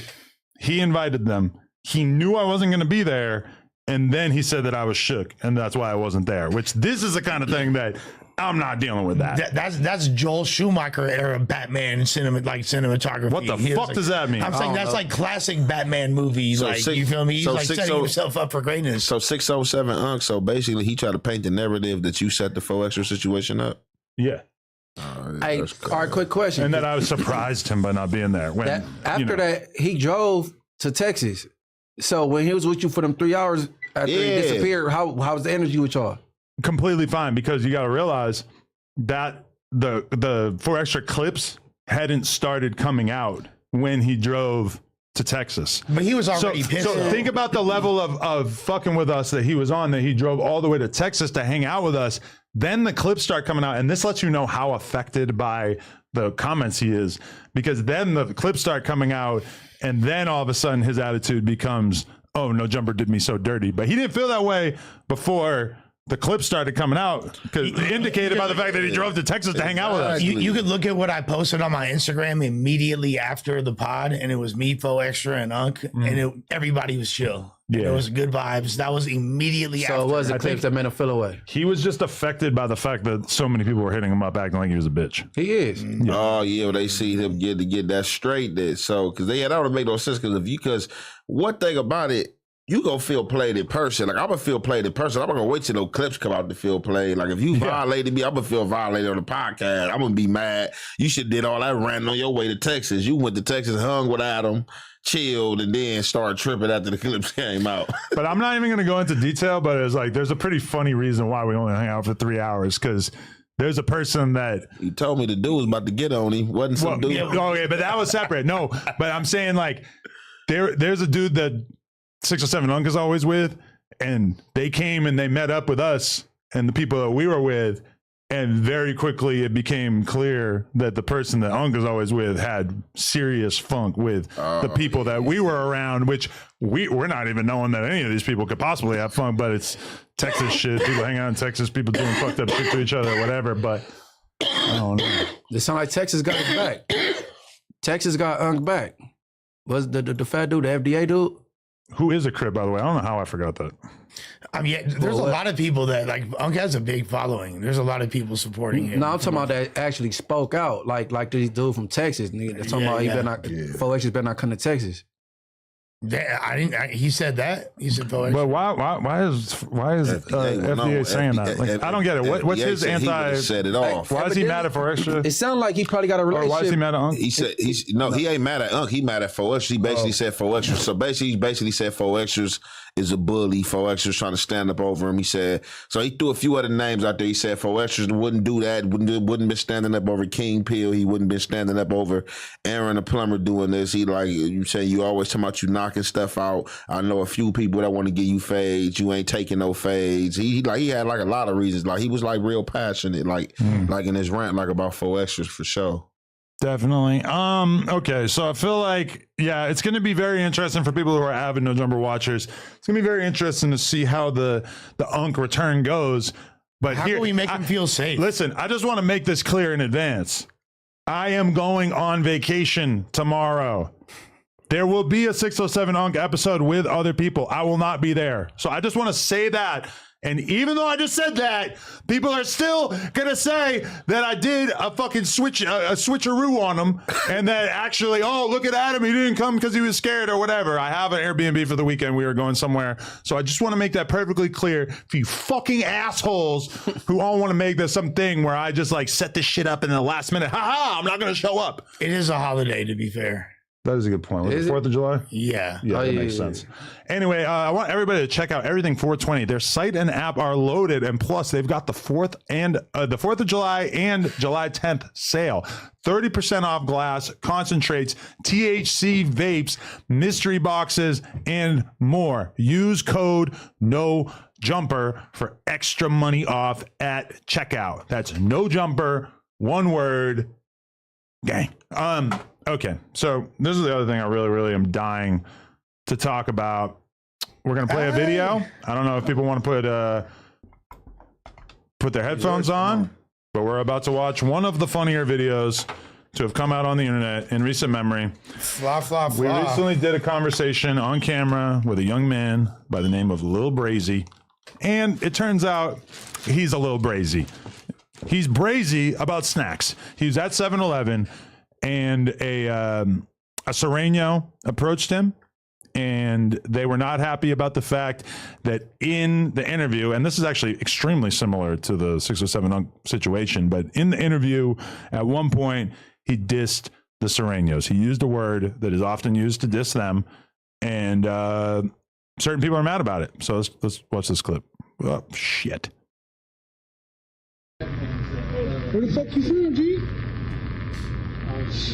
Yeah, Stockton, what the fuck it is for you little fool? The fuck that's the name? Fucking name. Saying you fucking banging shit, where you from? Where the fuck you from, G? Okay. How the Scraps and Northes are supposed to be beefing. Oh, so you don't them either. Who? The Southsiders. No, I fuck with essays. I can't lie. I fuck with LA essays. But they don't really like being called The scraps, essays- right? Like even Lush looks like he's about to jump out of his chair, right? Yeah, No? that's not. That's Okay, like, sorry. yeah, So like yeah, I in don't my think you meant city, it bad, but in yeah. my city, 18th Street is the south side of my city. Okay. Those are the Serenios. Okay. But back in my city, they're weirdos. Like, they don't follow code. They put snitches on. They put hood hoppers on. They do, like, they condone faggot. They just do a bunch of shit. You know what I mean? Like, I literally got pictures of their big homies kissing their other big homie. Wow. Anyway, Tripping, dog. I never watched that. yeah. It was a crazy interview. He was talking crazy. interview. He was talking crazy. You know, he was dissing the Nortes the whole episode. I guess that's like their primary ops up He in didn't diss them by the Ogden. disrespectful word. No, he did. He did. Several- in the not full right interview. there. Yeah. He was, Not right he was there, he did. calling them Oh, all he kinds needs of other security. shit. So he's dissing both sides of the Mexican equation, which is really probably not a great idea, especially if you want to be moving around smoothly down here in Southern California, where, yes, you're not going to run into any Norteños, but you're definitely going to run into nearly every Mexican being a Southsider if they gangbang. So, Why you Lush, just didn't diss the 18th Streets? Why you diss the whole thing? right? Well, but he did that too, right? He's That saying- too? Well, he said that the 18th streets where he lives are what the Serenios are, right? Yeah, and he said, that was definitely fools from 18 ain't gonna be feeling that. Yeah. So, okay, Lush, how do you feel about this? Because a lot of people have kind of been on our case acting like it's fucked up for us to have even allowed this young man who is underage, I think he's 15, to come onto the podcast and basically this is ops, insult various gangs. From my perspective, it's kind of like, well, if you say that you're about that life, you come on the podcast, who am I? I'm not your fucking dad. It's not for me to decide whether this is a thing that you should be saying or not. I'm going to let you come on here. You want to be a rapper, right? You want to be EBK J-Bo. It's painfully clear. We're going to let you say whatever the fuck you want to say. Shouts to Brazy. I've been rocking with him for a few years. That's your OG. Yeah, exactly. That's the big homie. Nah, this fool Kenny had posted him Shout on out to the. what, Brazy, the little kid? Yeah. You shout out him? No, we're talking about him right now. Shout out for what? He got marked out twice. Well, yeah, but okay. Well, Man, ain't no shout out, man. Way more than that, shit dog. Lush. There could be a That's why crazy they be on compilation. Lush. That's no, why. hey, I like the, You just I gotta like the keep kid. it regular. I like the kid, but like the homie first posted him back in when he was 11 years old, 4 years ago. So I've seen him go up. He's definitely a good rapper, and like Adam said, like one of the main points of his appeal and what made him go viral is he was saying the N-word. He was dissing ops. He essentially like sounded like a Stockton rapper. You know what I mean? And that's why Chris Brown posted him on his Instagram, which according to him was really kind of like the jumping off point of him deciding that he wanted to be a real rapper. That's what made him go viral. So all we did was like give him a platform to do exactly what he was already doing. There was no preemptive coaching or anything like that. The fact that narrative is going around. Oh my God. It's not only insane. Like I would love to formally respond to that. I didn't actually watch the clip, but I heard that there's a narrative going around where Lil Brazy's manager is telling people that me and maybe you as well. Yeah, I saw that too. That we told Lil Brazy to diss the Southsiders. Why would he do that? Why would we do that? Why would let's do that? That is the most dishonest thing possible, because I don't feel like almost anybody out there would actually fall for that. You all can watch that clip and see how shocked we were when he let that word come out of his mouth. Hey, but that's on his management. On people who Well, His management is a JCat. Well, here's the thing: his management would never actually say that for real, because every conversation I've had is like, so he's chill. You know what I mean? And his management was begging me. If I showed you my text records with this guy, you would not believe how hard he was on my ass, and for like months and months and months to give this kid an interview. And then when we finally do it, they just go around and start making up shit and saying that that they told us. And that is so embarrassing too. Like, I don't know if Lil Brazy would actually agree with that or like stand on that on camera. Agrees with any but of this. could you imagine Lil Brazy saying, "Oh yeah, Adam told me to diss this gang and that's why I did it"? No, Hey, bro. That invalidates him as a street person to no end. That's embarrassing to his management, bro, because they're supposed to prep him. He already invalidated. Man, they got 2 clippings. Oh, there's more. Yeah, There's like at least Definitely 3 or 4 different clips of him getting marked out, and I fuck with him too. I honestly think he has a little bit of a potential in the game if he plays his cards right. He just signed. He has like a pretty lucrative He's with deal OTR, right now. which we got to talk about them as well. Big Sad going crazy on them. He need a PR, Man, He got some- Man, he just look, man. Then not even just what Adam showed. Like, and I understand he a kid, but when you out here running your mouth and you talking the way you talking, you dissing people. He just got one clip where he was like, man, call my mama, man. What was this? I thought we was coming to kick it. What? You know the cold part. It's over, man. So like when I actually wound up I don't talking, even want to hear a song. what I wanted what's crazy is like his story is however much what he said in that interview was real or not. His real life story is insane as fuck. And I think that once people actually hear that, they'll be like, "Oh, okay, Brazy." Yeah, Beyond what he said in the interview. Beyond what he said in the interview. So is like, this real? Okay, besides his real life story, all right. So it's obviously that you feel sorry for him because he obviously told you something that got you heartfelt for him. Let me ask you this: is he really a blood? And is his name really Lil Brazy? I think the problem is that the standard to be a blood is relatively low in Ogden, Utah. Yeah, like the police spoke on that. The police spoke on like they started. Yeah, there was a press conference with the police where they basically were acknowledging that yes, they may have a gang in Ogden, Utah that has the same name as a gang in LA, but that doesn't mean that they're really in any way connected, which we all know that. But the police did a whole press conference to assure the public that they didn't really have these super dangerous street gangs. Because I looked up the murder rate in Ogden. It's a nice town. Yeah, nobody's killing each other out there. It's literally like a ski town. Yeah, and I mean, people are probably beating each other up and shit a little bit. Like that's normal. From but Ogden? Ogden, Utah. It's outside Salt Lake. All right, so basically he just put on the character. As far as I mean, I think he believes that he's a street dude, or he like wants to be J-Bo so bad that he's in that conversation.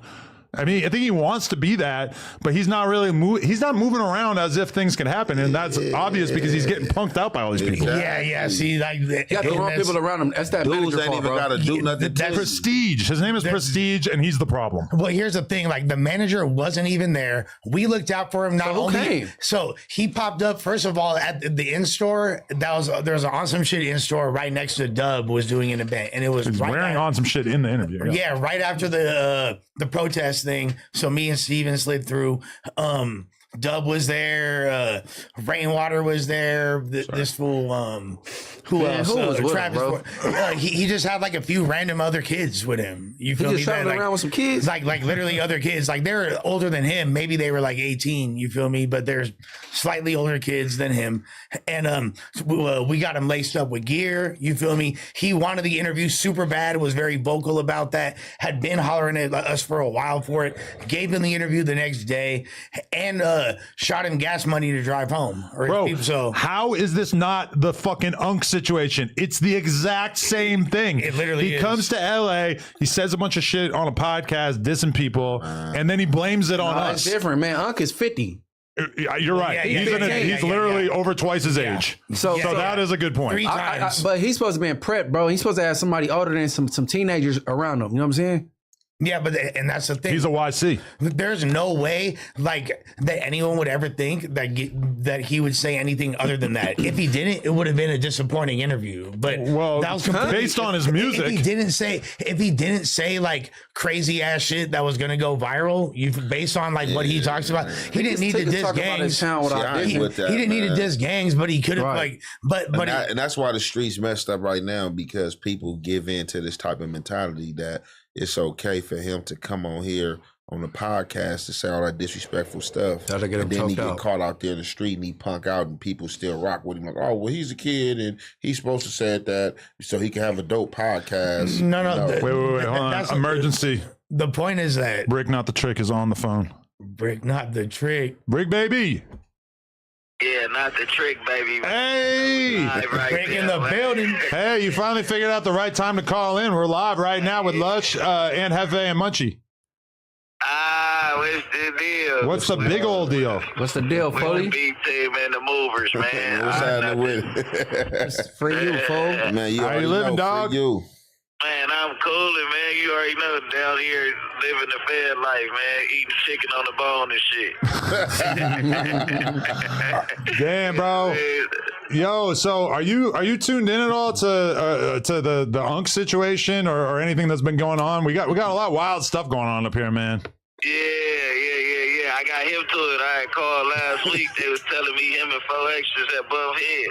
Yeah, there was a little bit of a situation there, that's for sure. And then he used the S word around Munchie, which I'm sure you heard about. That was a whole thing. Oh, wow. Yeah. Man, hey, don't act like that's the first time you heard that. You heard that already. Brick probably loves saying that. I never heard him say it. I think they did, but I replied the same way I'm a reply. I don't think he know. Like, I play with him because that's my boy, but you can't really play with gang culture when you troll, and that could get you X'd out for a long time. Facts. Yeah, I mean, yeah. Yeah, that can get you X'd out for a long, long time. I don't know if a motherfucker want to sit here and really do too much trolling. Did you guys ever do content where he like insulted the Crips to you on his channel or something like that? Was that ever a thing?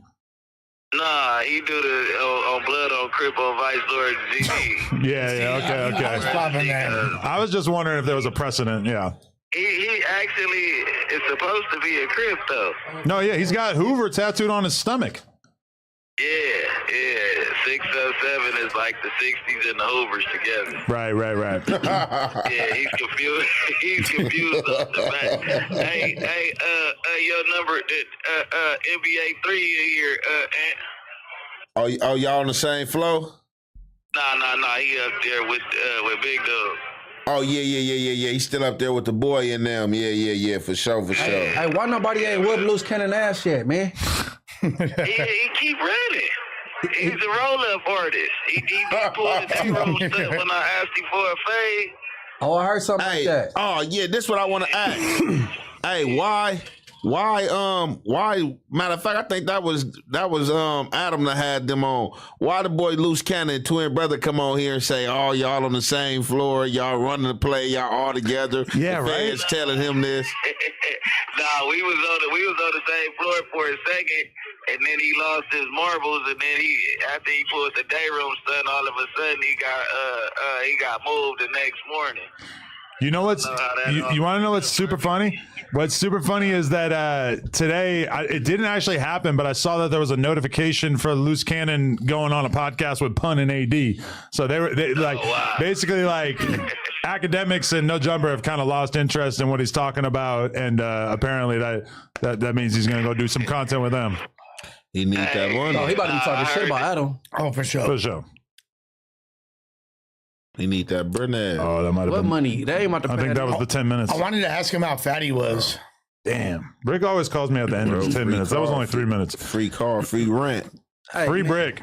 Nah, but to respond to what you were saying right before, it's not about feeling bad for him. It's about. I love that you kept an accurate bookmark of where you were at. That's Thank good. you. Yeah. Very orderly brain on him. Pause. All it took was a young Buzzy Wuzzy. Buzzy, what? But like you can't blame No Jumper is my point. Like No Jumper as a platform should not be held. Oh yeah, no, for sure. That's the whole thing I'm trying to lean into. Like, agree. Or Adam or myself for providing the kid a platform. Like, personal feelings aside, I happen to like the kid. I want to see him do good. I like the kid. Me too. You see yourself in him, don't you? We want to see a young white boy win. You was Lil Brazy at 15. I'm from the mean streets of Ogden. You feel me? Like, so you know. I think you see yourself in him. That was you at 15. I might. You had some situations where some dudes got up on you like, what was that you was tagging, fool? They're like, get my drugs back. Are you like, kidding? oh, nothing. Are you? Like shit. That was before the eras of being put on the internet. You just get your ass beat. The internet's at school the next day. You got a black eye. Hey, and for the record, Lil Brazy did issue a statement saying, I mess with all my essays and Southsiders. I'm from Utah. What I said doesn't mean the same thing. I meant no disrespect to the Southern side. So at the very least, he well, maybe you don't mean the same thing in Utah. Though. No, it mean the same thing. He just didn't mean like I noticed in other places outside of LA, people where there's a high concentration of Norteños and Sureños, like people use those words, the disses, like way more freely, and it doesn't necessarily have as disrespectful of a connotation. Again, it goes back to the same. To me, it's the same thing as racial slurs, and I'm obviously the wrong person to ask because who gives a fuck what Lush has to say about gang disses at the end of the day. Well, you are every race, so you do have a good perspective on this. I've just been around a lot of different people, and like the way I look at any type of insult, whether it's a gang diss, a racial slur, or just an insult in general, it's the the tone you have when you say it. You could be like, hey, da, da, da. And if it's like if you don't mean it in a super disrespectful way and it comes across that way, it ain't gonna have the same spice on it. But if you say something like won't be wop, like and you really mean it like that, that's what makes it extra disrespectful to me, at least at the ripe young age of 43 going on 22. Tapping in with the 15-year-olds. Yeah. Like, Also, just to address that, throughout the history of No Jumper, we have set out to interview up-and-coming young rappers. that's hip hop, dude. I am like a basketball scout. Why would I stop paying attention to a kid just because he's 15? What, am I supposed to wait till he turns 18 to interview him? The hype might be gone by that point. Let's be real. I interviewed Matt Ox when he was 13. Yeah, In like 2017. I interviewed plenty of underage rappers over the years. I mean, like Pump and X and all them were. Come on. Like, yeah, they were all. But that's the thing, though, because that's how you catch an artist before peak greatness. And unfortunately, look at like for you, it would make even more sense to like want to interview the younger artists because damn, these fools died when they was 21 at the height of their ascension. They ain't even reached their full peak yet. Shit, we don't know if Lil Brazy going to see 18. No, he gonna see 18. He need a better team, bro. The OGs from 18 definitely gonna see him. No. Lil Brazy need a team around him, bro. Once he big, gotta hire the B team. Do you think he should start tapping in? Because honestly, that would be so viral. If we seen him in the Swifty set. Blue? No, What do you- but you got to tap in with some bloods. What do you got mean? to stay Did you not see consistent. his latest Blue. video? Who? Have you seen Lil Brazy's newest video? Why no? He's He with with the Man. members, dog. Who? If he tap in with some bloods out here, he gonna end up banging one of did these you LA not see- hoods. Well, he's signed to OTR now, right? No, did you not see his latest video? No. Well, he tapped in with to a Why you Swifty keep Blue? asking me that? No, he with a bunch of gang members, bro. From when? Like who? California? I'm not sure. Yeah, Down here? yeah, Like Southern California? yeah. Who, King Pill? No. Pull it up. Go to his Instagram. Donnie, you ain't seen that shit? Where they from? I don't know. They were in California. I heard, first of all, I heard he had linked with some Hoovers, is what I had heard. You feel me? That's wrong. But okay, that's what I had heard. That's wrong. That's backwards. But they not in that. They not in the video though. It's not them. It's somebody else in the video. I rock with the Hoovers. That's backwards. You need to check in with, not check in. That's the wrong You word. talking about this right here? Log in. We're talking high, yeah, I'm bouncing out the Lord. I promise that I'll pop it gloss. You speak on me. Oh, it says low, low bottoms on that yeah, guy's yeah, stomach? yeah, Low yeah, bottoms, yeah, that's like the Pablos, the Bloodstone Village. BNSs and shit, or VNGs, I mean. Can I ask you a question? No. Low bottoms is like the 50s on down. Bloodstone Villains. Bloodstone Pablos, Okay. 30 Power Rules. Okay. Question. There's a lot of bloods over there. What is 20 Outlaws. what is jumping out the load or whatever he said? A load is the whip. Oh, Yeah. Jumping out the low. I'm thinking the load is like a bunch of drugs. No, the load is the whip. Okay. It's per Stockton slang. He jumping out the drugs. I mean, I just was confused what that one meant. Yeah. They've been saying, I don't know why they started saying load. Honestly, even listening to that right there, bro, like his rapping, I don't care whatever defects he has shown as a human being so far. I don't give a shit, honestly. Brazy, I know you're probably not the biggest fan of me right now because I've participated in sort of making fun of you by telling the team to post that on Instagram, the video of you getting punked in the corner store. But That's I because of your fuck with you. manager, though. Honestly, like That's because of your manager. I'm down to work with him and I don't want to be his manager. That's too much, but I'm happy to be a consultant on the rest of his career. I like But that idea. unfortunately, we're going to have to start with not dissing the Mexican gang members because they will kill your ass. No. He need a team. Munchie, we've been He trying need like an advisor, bro, because somebody should have prepped him like not to go on camera even like dissing. He could have said everything he said without the dissing. It would have been cool. You know what's so funny though is that right before he said the S word, the SCARAP word, he had just been shouting out Lefty Gunplay and shit.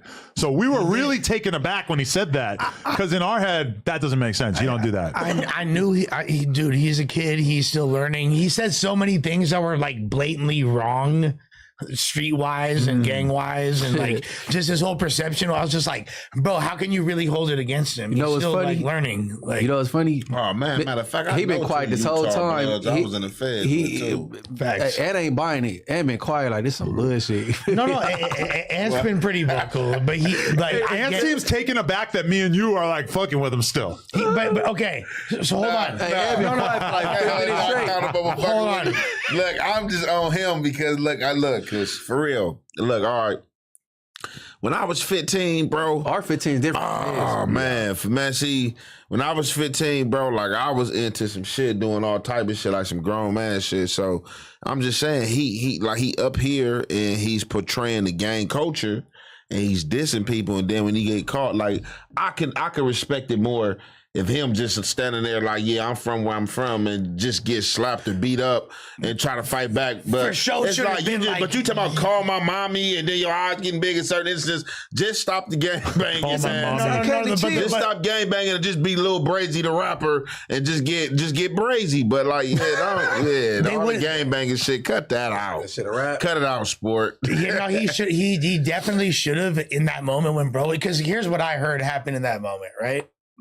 As far as the LIQ incident, for the LIQ incident, apparently the dude was like, "Yo, let me take a pic with you." Wait, he was on the Lick podcast as well? Is that what you're talking about? Oh, you're talking about the liquor store. Okay. Yeah, the liquor store incident. That's bad. So I guess the podcast before like the liquor store. That's pretty bad. Yeah. All right, sorry. So he walks up shouts to whoever, you feel me? Shouts to them. He walks up and he's all next to, and he's all like takes a pic with them, and then he's like, matter of fact, fuck you, where you from, homie? That's what Prestige said happened. That's like the PR. I don't think Prestige is the most reliable narrator. Yeah. No, I don't want to get out the Utah homies like that. Why would somebody take a picture with you only to be saying F you? Oh, what's up with that now? Because that's the easiest way to get the drop on somebody. If you want to like be able to just punch them in the face or be all up in their space, you ask them for a photo. Yeah, so why I ask you for the photo, you act like did they take the photo? Because I'm not even about to take the photo. Once I ask you for the photo, hey, let me get the photo on you, then it's right off the back like, hey, bro, yeah, what's up with that? But that's what happened essentially. What you okay, yeah. So he got he got like a deer caught in the head, like Prestige. Right. Where was your antennas when you said no jumper being disrespectful? Because as a job, you're supposed to prep this little kid, bro. You know him better than us. Yeah. So all he said to me, he said, look out for him. So what did I do? Put money in his pocket for gas, got him a no jumper interview, put new drip on him. You feel me? That he wanted from the new fucking awesome shit drop. But my thing is, I feel like at least some people, I think they kind of have a point. When we have a 15-year-old kid in front of us and he clearly doesn't like 100% get it and he's saying shit that's going to get him in trouble, maybe we should be a little bit more outspoken in terms of saying like, bro, maybe saying that's not a great idea. You said that. But it's already said. Right, we did say that. You said okay, you're right. Fuck that, yeah. I won't even take we did a great job. credit. Yeah, Hey, right. look. Like, the deed was done, bro. General. It all falls on his team, which he don't have one. He got friends. He had his little partners around him. Well, where's his team? Where's Prestige? For sure. Apparently, one of the dudes with him, someone said, was actually a Norte too. Wait, so do you believe that he signed to OTR? He is signed to OTR. He is signed to them. Yeah. Call cash. That's a wild move on their part. I'm not gonna lie, like that's pretty interesting. Shouts to Cash. They finally they sent a white boy before a black rapper. Dude, Solus and them are smart, bro. He knows exactly. That's not a good signee. I mean, it remains to be seen. There's a lot of things that could happen. But you are literally just saying, "I'm willing to be your mentor," but that's pro bono. Yeah, but I'm just saying, regardless. Do I think that that's not a good? Do I think that investing in Lil Brazy is a 100% destined to yield a 100x return? It remains to be seen. No, okay. So as far as that, and look, I'm not gonna lie. Whoever Lil Brazy does need to get with the right people.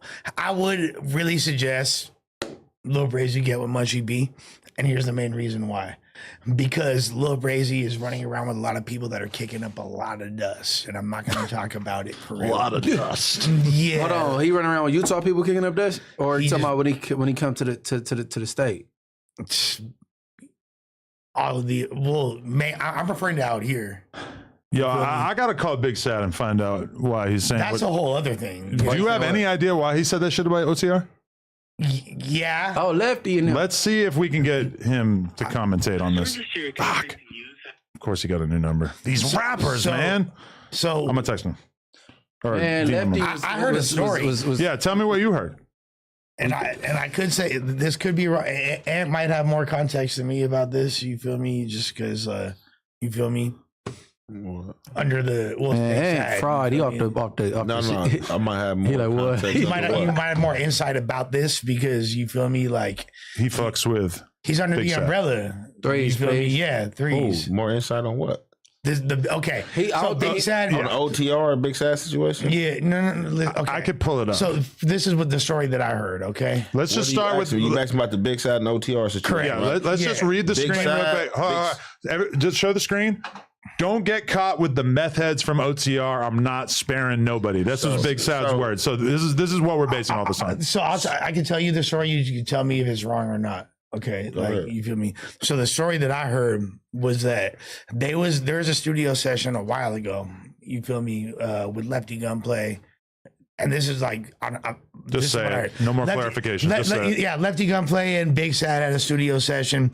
During the session, it was brought to Lefty's attention the situation that he had with the so-called telling or whatever, this or that. You feel me?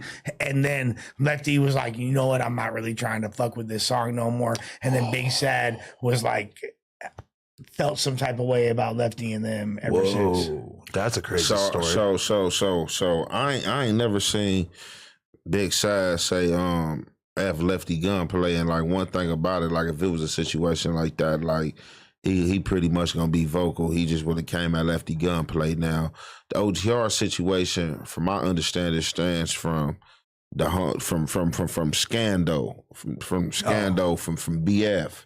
You know, Scando from BF and Big Sad, they having that, you know, they little situation, they little fallout. You know, Scando brother is the homie P. Trey, rest in peace, from Playboys, Yes. which is Big Sad boy, you know what I'm saying, before he passed away. So It's West LA shit for Scando real. got out, him and Big Sad got into it over whatever they got into it about. Scando pushing OTR now. So it's just like, you know, Sad, like, you know, F Scando and FTR type situation. I don't know about the Interesting. Lefty Gunplay. Both Scandal Black? stories could be true. Scandal Black, right?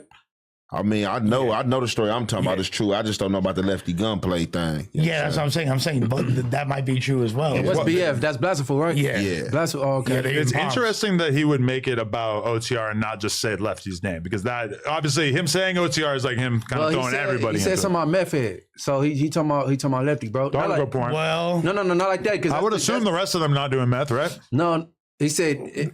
so Read it again. Okay, so the speculation that like people were making was, and this is the speculation that a lot of people had, was that it was Lefty and Chito Ranas. But from my understanding, there's no reason that that Big Sad and Chito Ranas would have any problem. But so. Cheeto Ranas is OTR or no? Yeah, He is. Okay. yeah.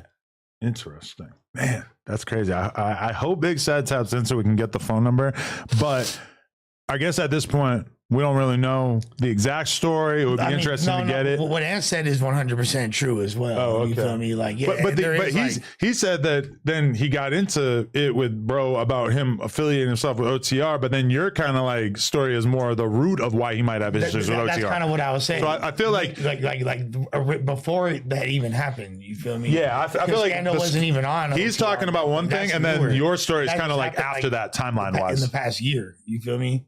What just happened in the past year? Scandal being a part of OTR. Yeah, and Big Sad just basically saying F OTR. But we're saying the reason why he's saying fuck OTR is because of the scenario that Lush is laying out. Yeah, like he already had a pre. Does that make sense, Munchie? Yes, it makes sense. And Lefty had put out a video. You talking might crazy. be right, but like I said, Sad, that's one what thing I'm about saying. Sad, He wasn't Sad vocal, like I ain't heard him say F, he ain't gonna say OTR. He would have got at Lefty Gunplay. He very vocal. No, but and here's the thing though, like, okay, so if there's a label, right? Let's say there's a label and I want to maintain a good relationship with them, right? Or it's a big organization and they do some stupid ass shit and I'm like kind of annoyed with them.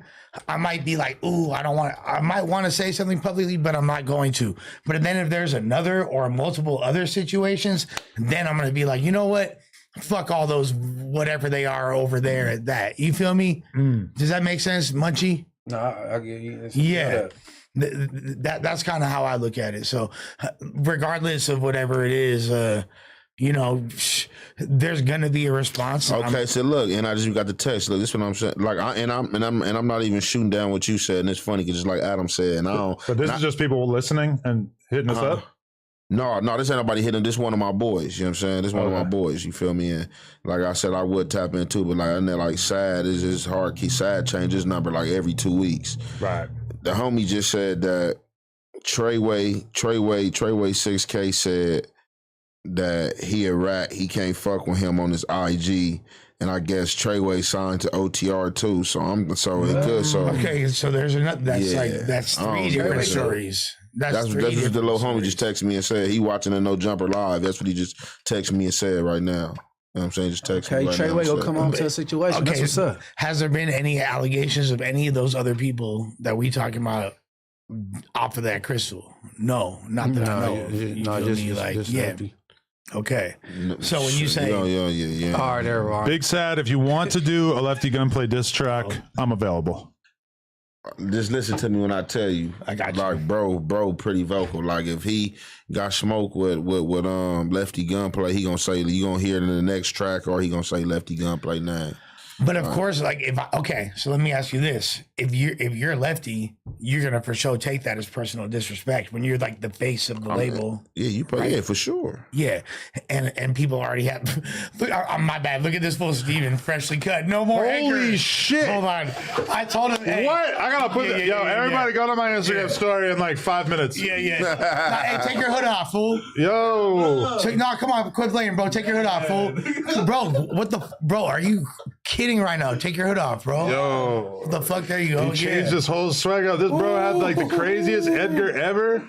And now he got a straight Puerto Rican lineup. Yeah, exactly. This was from the BX. Shout out to Stefan. Yo, where are my deads, B? Yeah, but at the end of the day, though, you know what I'm saying? Like, I don't know. You don't know what they got going on because I don't be all in their business like that. But I think the OTR situation is from Hey, no, Scando. I caught something. I see something. No, I caught that too. No, I caught it too. I caught it too. I'm gonna leave that. As far as the Bristol, Yeah, I'm gonna leave it. Bristol Farms. It's my favorite market too. Yeah, so that's what I'm saying. Like, you can't just say that because you don't know who is doing what and who is using what drug. You feel me? And I'm not saying nobody using nothing, right. But I just kind of feel like in the past and just me knowing Sad, like shit, he gonna talk shit. He gonna drop your name. He would have been trolling that Lefty on this shit and all that. He ain't said nothing about Lefty. So I think it's him and the old little Scandal beef. But that's still which makes sense. But you still gonna. I need to hear Scandal music. I need to see video footage of Lefty fleeing the Big Sad studio session. Fleeing? That's insane. Fleeing is not what was described. Not fleeing, but you know. How we know this shit true? Okay, not fleeing. Removing himself. The story I told makes Lefty sound like a stand-up street dude if we keep it in the Bundelli. Yeah, how'd that go with that story? Or someone who's very concerned about how they're going to be perceived in the media. Sure. Hey, fleeing is a funny choice of word, though. Fleeing? Yeah, exactly. No, is that a gang diss? No, it just implies cowardice. It implies cowardice like a motherfucker. This is the thing. Lefty, look, that Big Sad shit, Ben came and went. Like, he ain't been with all type of dudes. And what Big Sad thing, though? Or the allegations. I thought you meant in regard to the shit they be trying to say that he told and shit. So, like, he ain't had dudes at his show. He just had the shows. He just had the show where he let all them dudes come out. All these dudes function with each other. You know what I'm saying? Mm-hmm. Lefty Gunplay function with all these dudes and all that. So I don't see him in the studio now.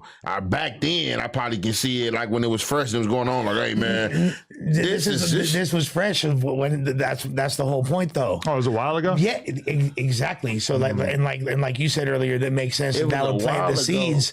But we've really only known who Lefty Gunplay was for like a year or a little less than a year, I think. I think my interview with him was like 11 months ago. No, I think it was probably 15 months ago. No. I interviewed him last year sometime. You interviewed him for sure a year and a half ago. No.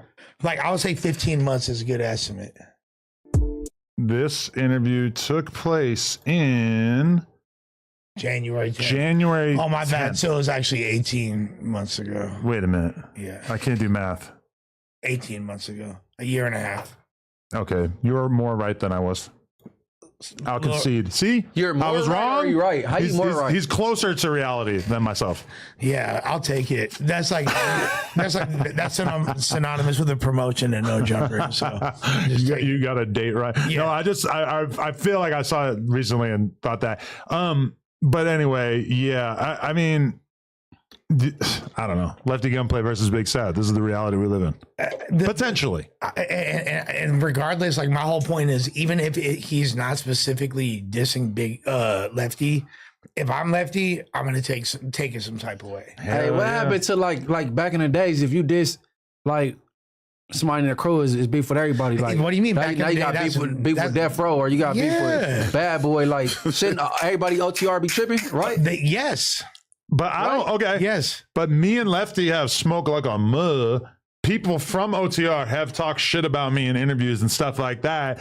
But then meanwhile, multiple different OTR artists have come on No Jumper, and apparently they're not trying to block that, which wouldn't surprise me because plenty of people do. Well, like it's been like, here's the thing. My affiliation with No Jumper, and when I say affiliation, me being like No Jumper to the core, has affected. Man, I'm talking about rap music, man. I ain't talking about. But that's affected like my relationship with like OTR to a degree. You know what I mean? Like for a long ass time. They look at you a little wacky. Well, yeah, for a long ass time, I was the only one that they were like. Well, how they looking at you like that, but they still sending their artists over here to do interviews? It's not like they're sending them, they're not- but if they they're end not. up on here, it doesn't seem like they're objecting. Yeah, or stepping in between it. I feel like when they're still developing, Free promo. and- yeah, when they're still developing and they actually can benefit from being on the platform, then yeah. But once they reach a certain point, So it's the Unk effect. When he leave, is fuck you. Listen, I've got Type shit. I've got complaints about Lefty Gunplay. I'm gonna jump out the window. I bet they got complaints about Lefty Gunplay. I'm gonna say many of the things that I've said about Lefty Gunplay are probably things that them working with him in a professional capacity for like a year and a half, they probably have those concerns as well. Well, just a guess. with that being said, it was really hard for me to even maintain like a cordial relationship, considering how much he felt slighted and slandered by this. Hold on, as far as No Jumper go, I think he wasn't feeling y'all because y'all let the Northes come up here disrespecting, right? That was- No, he fucking that was he a got part of mad it, for because sure. I did an interview with him. We were buddy. We took our photo. You know how everybody goes out there and takes their photo? Me and him took our shirts off together. It's out there. During the interview, you guys were You and shirtless. who? Oh yeah, right. Me and Lefty. Yeah, We took a you guys fucking are- photo with our shirts off. meant We a were lot to you. bosom buddies, Yeah, as I always say. greatest moment. And then he went on, I think, Community soon after, and I think somebody said like, "Oh, Adam said that you were the Crip Mac, the Mexican Crip Mac." They didn't like that he shit. did. He expressed to me that he didn't like that during the interview. And I just said, bro, like, you know what I'm saying? Like, you know, you're super viral, you're crazy, you're out of control, party dude, whatever. It makes sense. I didn't really think it was that offensive, but then he basically said, fuck No Jumper, like right after on their platform. And I made multiple attempts at patching it up. And ultimately, he wasn't interested. So, okay, we playing ball. Well, he had like two super Okay, big. so what about the time He had two super big objectives. My bad. Wack Much. insulted him on your platform? So he probably and that happened right after, too. That's a good point. But I tried to defend him super hard. So it's a lot of reasons why Lefty should say F y'all. Not OTR, but Lefty. No, but here's the thing though. Like, there's two big objectives Right. that Lefty had at that time. He really wanted to fuck with No Jumper, and he was excited about that. Like, because I interviewed him like 3 months, 4 months before that. You know what I mean? Man, answer my different question. platform. Is he On wrong my own shit. after Yeah, all them yeah, strikes though? on- Like, on the homie shit. because Wack, he made claims and threw darts at him. Then the Northes came up here, and then But that was way after. But also, like, he really wanted to he was super big on like, look, I don't want to have beef with like, quote unquote, the blacks, like, and him like going over there, he felt super accepted and he felt love, and like that was like before he was working with hella like black rappers and things like that. And that was, I feel like him. You think he was glazing the blacks? No, it's not about. He felt that acceptance over there, and What was before he was working with the blacks? he was pretty much only working with other Mexican artists. So you're saying he goes over there, he's got a bunch of black guys basically saying fuck No Jumper, so he just had to get in on it. I feel like that might have like been an influence on his energy at the moment. Like, It comes back to and, it's not- AG. and that's not saying he's being disingenuous. I think he probably really maybe felt that way. was he pumped He's up like, though? Because he expressed the that he didn't like the Crip Mac comparison over here. Then went over there, they brung it back up. But we all know that is pumped up. J-Cats are easily influenced. You know, like, well, this doesn't help when you're fried off drugs and you're not really like, you know, a super high IQ individual in the first place, and then you're around people and they've got a narrative. You know, you're just going to kind of go with it. You're fucked up. That's just how it goes. I've seen it a million times. I can think of examples from this podcast. You see, you said J-Cat. I was more like trying to give him like a way out and be like, oh, it has something to do with him, like actually, you know, commiserating with the black fools and like that whole thing. But you're just like, oh, he's a J-Cat. Listen, well, I mean, he is. J-Cat is a J-Cat, bro. He'll fall into that category. Crip Mac will fall into that category. And I think at this point in time, it's important for us to now watch the clip of Lefty Gunplay begging for change at a fast food restaurant on the Dead Homies. How you dig this type of shit up, bro? This has been going viral pretty much for like fuck, why does it say picture in picture mode? What the fuck? That shit crazy. Okay, wait, I gotta put the sound on. All right, but so this is Lefty Gunplay, like I think last night, standing outside of some sort of drive-through begging for money. Where?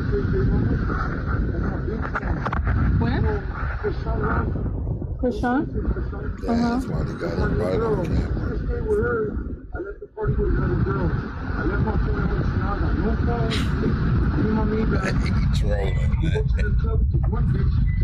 Yeah, there's no way this is real. Yeah. I totally think it's real. There's no way. No, because you could tell, like, trolling, honestly, it's kind of hard to hear it right here. It feels like the sound is really He's talking low. about Krishan Rock because you saw the whole like video. She says she don't know who he is or whatever, but like, bro, he's fucked up. Like, he's really gone up the scante here. Wait, I just want to. He got abandoned by Krishan Rock and ended. Listen.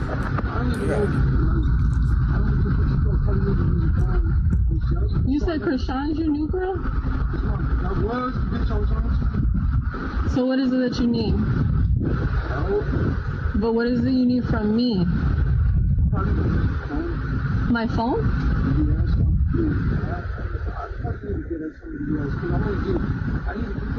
You need money for gas? I mean, I got enough to probably get you to the gas station. I got like $3-4 bucks. I got $2 in my car to get to the gas station. I need like $20, $300. Anyway. He out there. Somebody could have robbed his ass unless all that jury moissanite.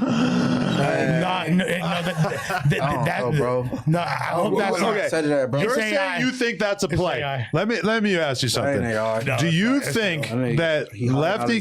Listen, do you think Lefty Gunplay right now is in the position where he wants people to talk about him being broke and homeless? You think he's pretending to be broke and homeless to get a viral moment? I don't think so. I think if anything, he's trying to push the narrative towards not being a J-Cat. And this is like the real him. He's loaded off meth. He's driving somewhere. He runs out of gas. He ends up begging for change at the fast food spot.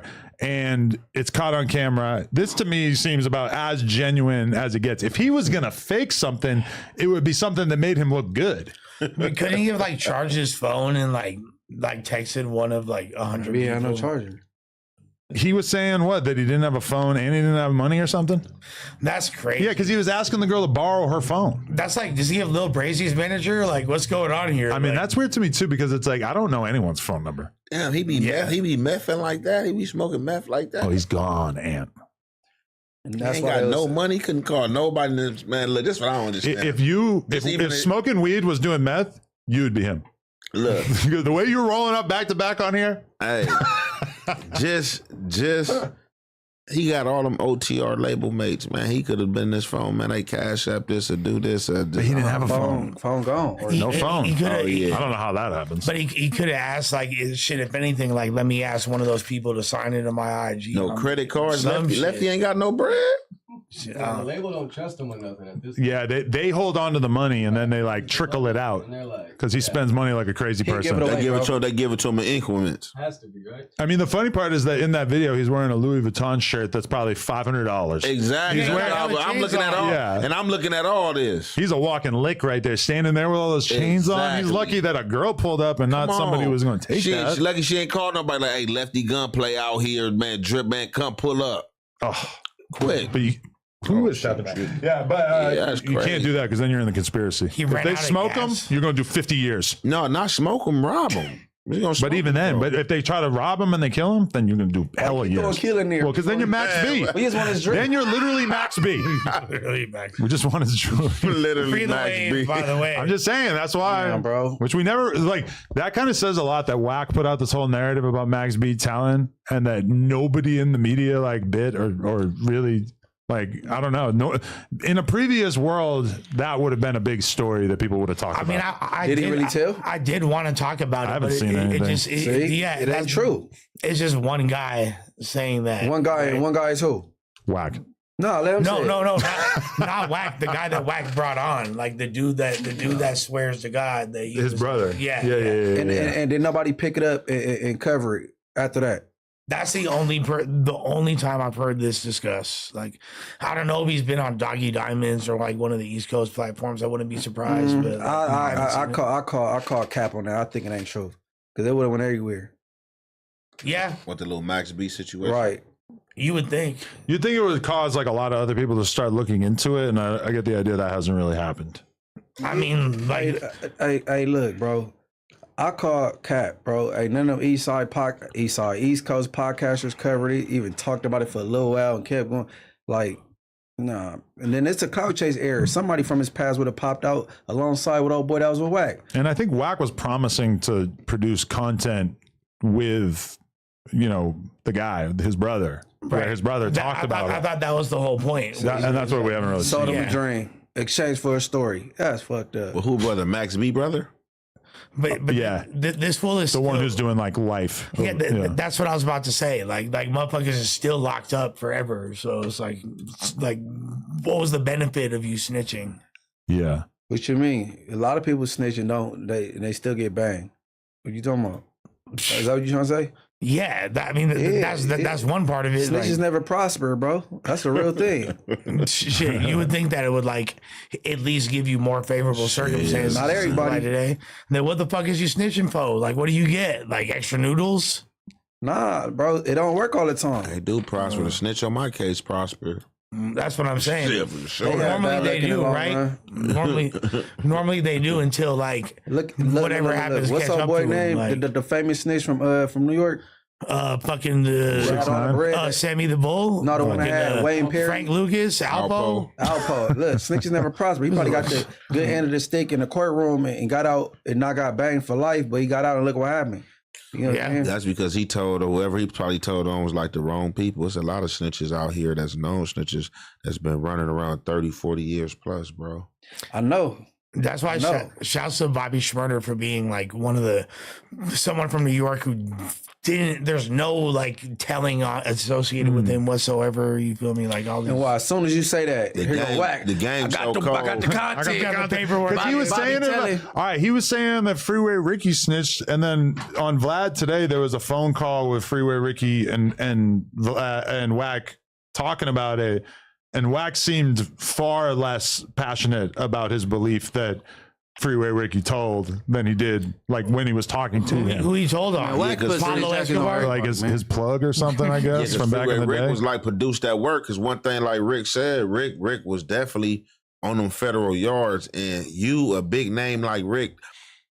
It comes to like Rick a good dude. He did a lot of favors, but still, with you doing favors, man, you can be as clean as Jesus. It still comes with a lot of hate. So like they would have got on Rick if he told on somebody for sure. But there's always a chance that they just wouldn't find out about it until later. 600. Right? Give Freeway Ricky Ross his money, man. And the paperwork, unless it's sealed, because like in the federal paperwork, you're gonna see certain stuff. It's gonna be like, oh, this sealed, or you got it's a certain number. Yeah, you know it's certain penal code that you're going to read. Mm-hmm. If it's not that penal code, it's going to be sealed. So if it's sealed, it's going to make you answer like, hey, bro, what's this sealed? Why is it sealed? Right. Because if you got something sealed that we can't see, you can seal in something you told on something. So that's just going to get you right there. So that just having a sealed, anything like redacted. The only thing I heard ever close to Rick Ross telling was that police thing. Yeah. And like a lot of people don't even look at that as telling, like, man, like that was the police. No, the police on the case. Like, so, you know, you had the police that he was selling the dope for and all that was giving them the dope, but they was trying to like make up a lot of lies and say certain shit. And he just basically telling like, no, this will happen. This was my dealings with the police, blah, blah, blah. For sure. You know what I'm saying? So that's the only thing I've heard. So do a poll is telling on the police telling. I feel like nobody thinks that's a thing. Why should they be the only ones with protection? You know? No. Because once the police come to the dark side, you feel me, and they doing these crimes, you telling them who you out here doing a deal with. You know what I'm saying? But it's subjective and it's situational because I got something in my Rolodex. It was somebody that told on some bad police. You feel me? And I ain't really blasted it like that. But I just want to know, like, you feel me? Politicians, everybody cricket. So I mean, you can like. I just feel it's like this, bro. Like, you know, the do's and don'ts, the pros and cons, and certain stuff is double standard. And I'm one that lean with him because I know a few people that have been in them situations like that where they was dealing or with the police, or you know what I'm saying, the police start telling. And they had to like set it straight, like, man, no, you was taking money and this is what you was doing and what you were. So what if the police don't start telling? You said if the police don't start telling? Like just hypothetical. Gotta keep it gangster. You gotta keep it gangster, right? Gotta keep it gangster. Right. I kind of like the police not telling. Gotta keep it gangster. Okay. The police don't tell, why you gonna tell? Before we get into this next topic, I just wanted to say one more time, shout out to Everything 420. Forget the local smoke shop. Just order from the app. It's fast and discreet shipping, and that big 30% off sale for the 4th of July and July 10th is live now. So use code NOJUMPER to save more at everything420.com or check out the E420 app. And also, if you want to just show the screen for real quick, I just want to send a shout out to all of our members. We got a bunch of good content up that is not out for everybody right now. Like we got this little CJ Casino interview, the full Sean Cotton interview, which is 2.5 hours. We got a fully chopped from Chicago interview, Brownsville vlog, extended cut. We got the Twisted Black Dallas legend interview. We got the full 607 Uncut 4 extra without any censorship and all kinds of other great stuff. So shout out to anybody who's a member. The link is in the description if you want to become a member. Anyway, hey, would I be against the law if I got ordered some shrooms from the 420 thing? We might be able to hook you up, Munchie. Right, because that's against the law, ain't it? If I no, we would never promote something against the law. That's from the earth. It's natural. Yeah, because I'm trying to stay free. I'm just asking. Okay, in so California. Hey, Twisted Black, is that country black? No, he's from Dallas. He like went in and did like 17 years or some shit on like a coke conspiracy. But when it was actually kind of crazy because when I was in Dallas or in Texas in general, like when we did the interview with Lil CJ Casino, he was saying that his number one GOAT in terms of Texas hip hop was Twisted Black. And then obviously CJ Casino's biggest op is Go Yayo. And when we're rolling around with Go Yayo, he's saying the same exact thing. And it was a weird coincidence because I had just interviewed Twisted Black like 2 days before I went on that trip, which is kind of bizarre. Yeah, Twisted Black, Big Tuck, Mr. Pookie. There's Dallas Fort Worth legends for sure. Nice. Okay, let's get a little bit of comic relief going right now. Let's show the screen, and I don't know if you guys want to put your headphones on, but I guess basically Trell was sick of being the gayest guy on Back on Fig, so he invited Rich Trapper on, and I just want to get you guys' opinions about what you would do if you were doing some content, if you were doing a podcast, and one of the people that you brought on to do an interview of sorts with ended up putting you in a triangle choke and essentially using you as an opportunity to show off their jujitsu. And me and Smack jump you, homie, for saying some bullshit. I'll probably whoop y'all niggas. You turn it up. Nigga, I do this shit every day. We'll beat the shit out of you, homie. No. No, for real, no. Man, we can do a challenge. No, y'all my niggas, but we can do a challenge. What's the challenge? Okay, I was kind of painting a false narrative because let's be fair, he put hands on him first. Like he started the wrestling element of this, which I personally probably, we're going to keep going, but I probably wouldn't have done that if I was him, given that he only has one arm that works. And look at Smack, fucking cuck. Anyway. Say you go ahead and inject some shit. Okay, but here you go. Look. Inject some shit. They crazy. They really do inject some shit. I know it. Yeah, nigga. Yeah, I told you shit out your ass. Now he's sitting in the chair. Now he's fake laughing his ass off, trying to act like he's not mad. I'm cold. You want to No, we done backed you out though. Look at that dead arm hanging there. He slept you. No. Bro. Soon as I, my nigga. Soon as I did this, T-Rail, you didn't have it. You never had would've it. slept You never you. had it. You never had it. bro. I'm trying to. Even when he's like trying to act tough, he's like saying that Smack would have hit him. He can't even pretend to be able to defend himself. Anyway, was he out of line? Who was the most out of line in that situation? It seems like they kind of like already had agreed to do it. Oh, like, do you think that was flirting? Like, was that like a little mating dance? Like, you know, like when you, before you fuck, you sort of like do this little cat and mouse game. It seemed like, didn't it seem like it was pre-planned? I don't think it was pre-planned. I think that Rich Trapper seemed thirsty to show off his jujitsu.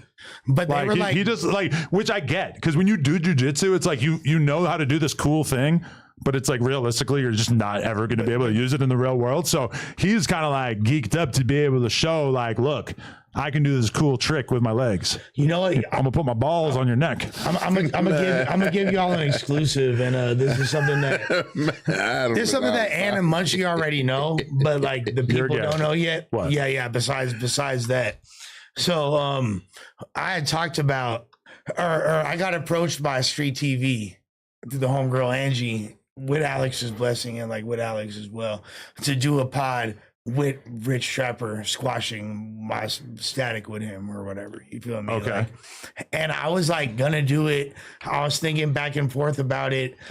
There was pros, there was cons to doing it. I was leaning towards yes.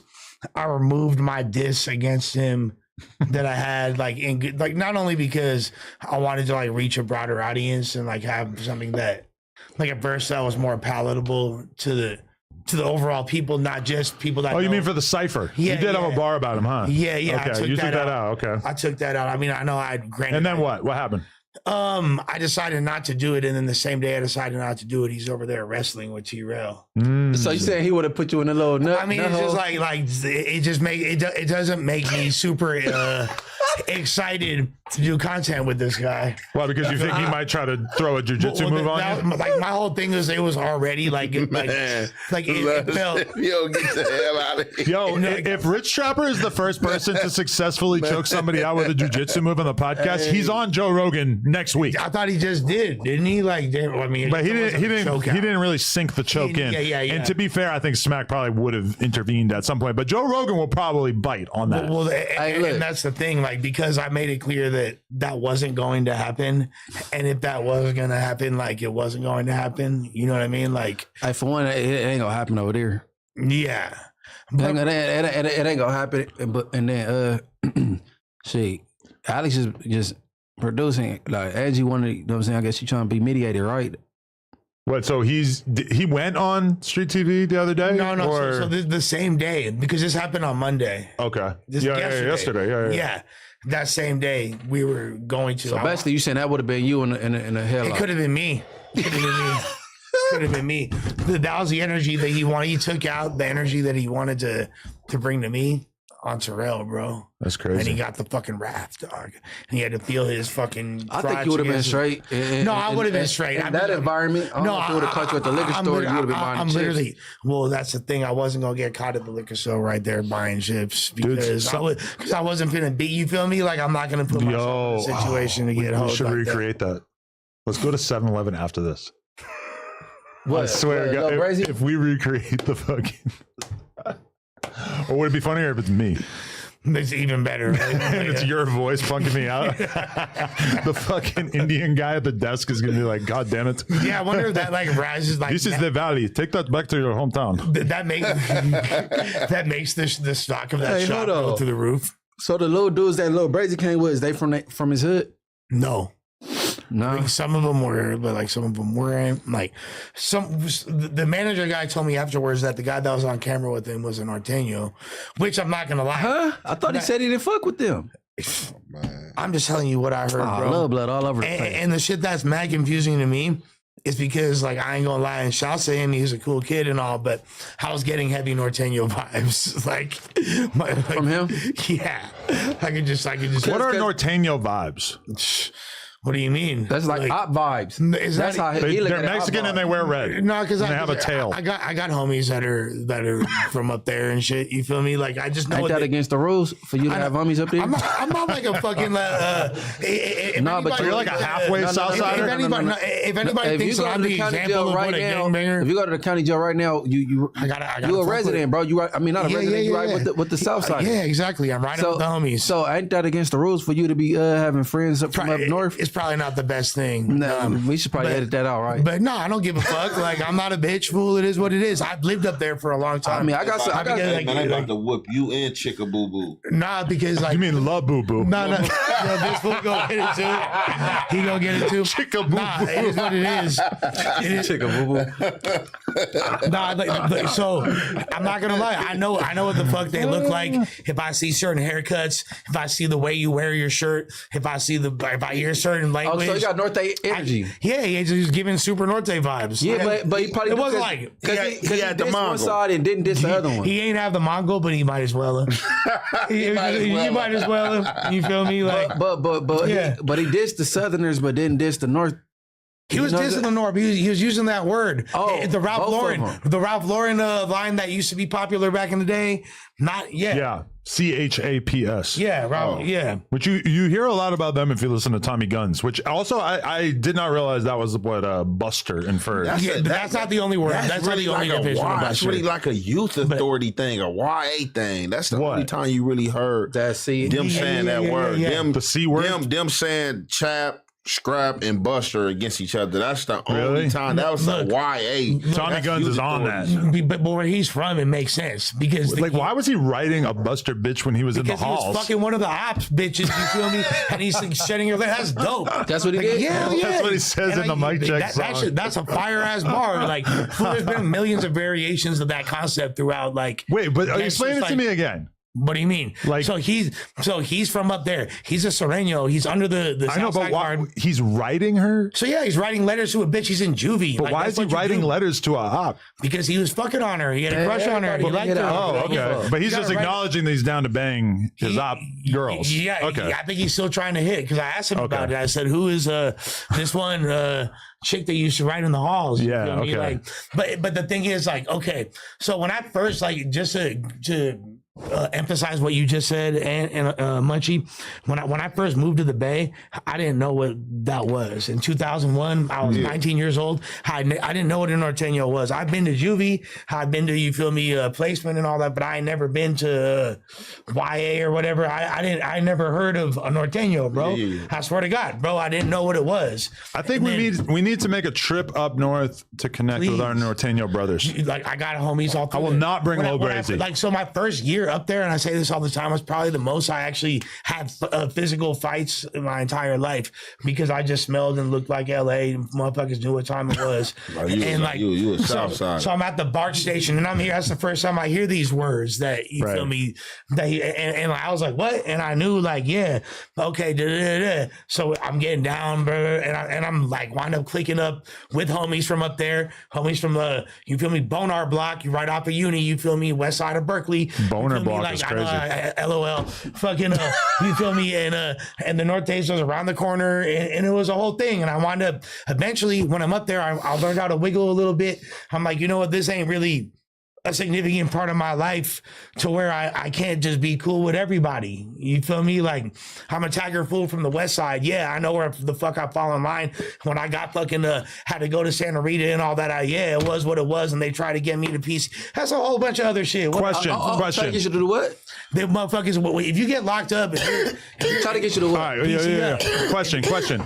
Do you think that Tommy Guns thinks the gay Tommy Guns AI video is funny? I think, I mean, he's got. Have you guys seen this? You can't think it's not funny. Like they made like an AI gay version of a Tommy Gunn song, and it was like pretty viral on Instagram. Tommy Gunn, that's the little Norte cat you interviewed. Not Norte. He's from Central Valley, but he's a Southern. Yeah, but so like, but no. What about he got a super op now? Like, what's that dude named? Fucking Demon, from the ginger kid from Washington. I don't know. You haven't seen him? Top ranked Demon. Wait, that's his op? Yeah, well, he's like the most viral Norteno right now. For real? Yeah. Top ranked demon? I don't know about him yet. I gotta he's tap from in. Washington. Yeah, that's all that's up there. It's a lot of little things up there in Washington too. The for show is. The for show is. Top ranked demon, certified demon. They definitely up there. So he just was down here. Oh, I know this kid. Okay, he was down here. He made a video. You feel me? I think he was like Malibu Beach or whatever, and one of his homies, they have red on and shit, but they low key like hiding it. You feel me? They like trying to be low key. Then he just uploaded a video of him in Venice, like he's out here. Like I don't really know about all that shit. Like I really wouldn't advise people to be coming with that type of negative energy. Thank you to out here in Southern Cali. Yeah, you're really putting yourself in a box.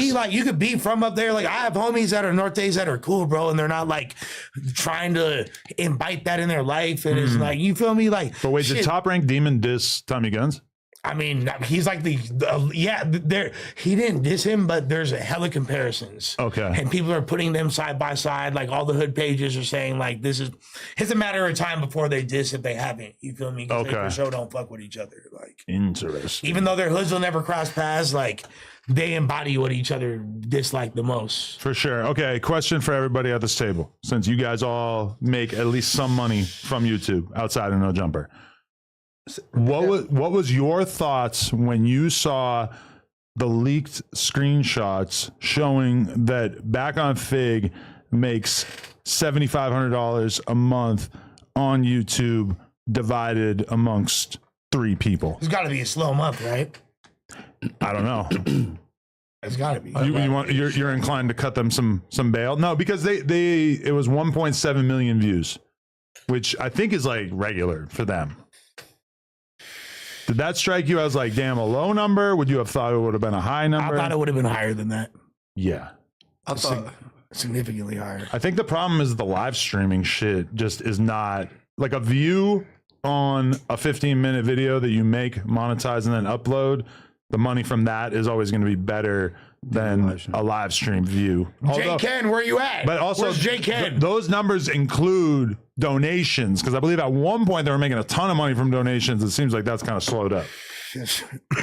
That's what I'm saying. Where's J Ken at? Scout Adam, are you good? I think they scared J Ken. I think like Pun like confronted him. That was at the live. Man, you know, man. Somebody came at me about this part right here. So before I came up here, man, some random dude hopped in my DM, and I don't even know why the hell I be even answering random DMs sometimes. But he just hopped in there like, "Oh yeah, you supposed to be cool with Trell and Smack, and you going the No Jumper today, you know the segment is about them being broke." So I'm like, man, what the? I said, hey, look, bro, get out of my DM. Like, what are you even in my DM? Yeah, talking like, bro, what are you talking about? I don't have a dog in this fight. I'm being an objective about, journalist. Weirdo? Yeah, I don't have a dog in this fight. Nobody. I have no issue with Trell, man. Yeah, no, I mean, like, look, I could objectively say that seeing that discouraged me from wanting to go balls to the wall with this YouTube thing, because I thought maybe I could keep building my channel and I'd have a lucrative future. But see 1.7 million views, that's kind of a pie in the sky number. Yeah, that's a and good realizing number. that it still wouldn't be like a crazy amount of money. Shit, that's discouraging to me. I ain't gonna lie. It kind of struck me as funny because he definitely has done streams where I know I did the whole broke narrative and everything, but he's really like gleefully called me broke at times. So I'm not gonna lie, I did take a little bit of sick pleasure in that. Hold on. So maybe it comes from just him primarily just doing lives and none of it be pre-recorded, right? Exactly, but they do put up clips and shit too. Okay, and then this is just Back on Fig, not Fig Community as well, right? But Back on Fig's low key a bigger channel than Fig Community, I want to say, like, or am I tripping? Like, I think they probably honestly do like around the same number of views, but maybe Fig Community is smaller a little bit. If I had to guess, I would guess that the Ace Boys and the Community channel probably both make more money than that. Honestly, I had a lot of people tapping in with me that were kind of like, damn, I got more money than Trell. Like even Treyway hit me up. It was like, damn, I got more money than that motherfucker. He's been in jail for like 4 years. Oh man, his older music videos. I feel like it was like encouraging for a lot of people to realize that like, oh, some of these people who are out here acting like they're doing super good in life are really kind of, because to me, when you take into account the costs of the space that they film out of, having an employee that helps them shoot and film the content and everything, from my estimation, that basically means they're podcasting for free. So let me ask this question. So if I look you up on Forbes right now, is Forbes gonna give me an estimate, like a real estimate of like what you worth of everything? Is it gonna be like a real estimate? So is there an Adam 22 Forbes article for sure online? Celebrity net worth of you. I would love to know. Like, there's for sure celebrity, but like normally those things are pretty inaccurate. So I say that to say, with $4 million celebrity network. Honestly, I have no fucking clue. Smart answer. Smart all right, answer. so look, smart answer for sure. So look, with that, I'm saying, all right, so a lot of people that usually get put on Forbes, when you hear their number, a lot of people be like, bro, that's not all right. That's what Forbes said. Like, bro, I got more money. I got more money than that, or I got more stuff. Or whatever less. the case may be, or even less. They said I was worth over $1 million. I'm like, y'all tripping. Yeah. Okay, so bam. What so about your that's what I'm catalog, though? Yeah, my catalog. Yeah, so you don't know what type of shit endorsements or what a motherfucker got going on just to be like, a motherfucker broke. No, That's that, true. that right there was just saying what he do off the pop. So with the Right. Social Blade. Well, I think like other revenue streams would be sponsorships, but I don't know if he really has any of those really. Like he has a Prize Picks logo. I don't know if Because that's a the big game changer. You got Prize Picks for sure. Wasn't Stizzy sponsoring them at one point? At one point, but not anymore. Yeah. I think. I feel like they had a bunch of sponsors in the beginning and they kind of fell by the wayside. Yo, I got to ask this before I forget. How do you feel about Snoop Dogg commenting on the clip of you rapping? Snoop like fuck with me for real, like, so I can't really like that shit. Like I know, like, obviously that freestyle video, I was awful in it, so of course. Well, how are you gonna say you're awful? That's like your favorite verse. You've said that verse in like mad times. I've never said that verse. That's like your default verse. No, that's AD's default verse that he had rapped.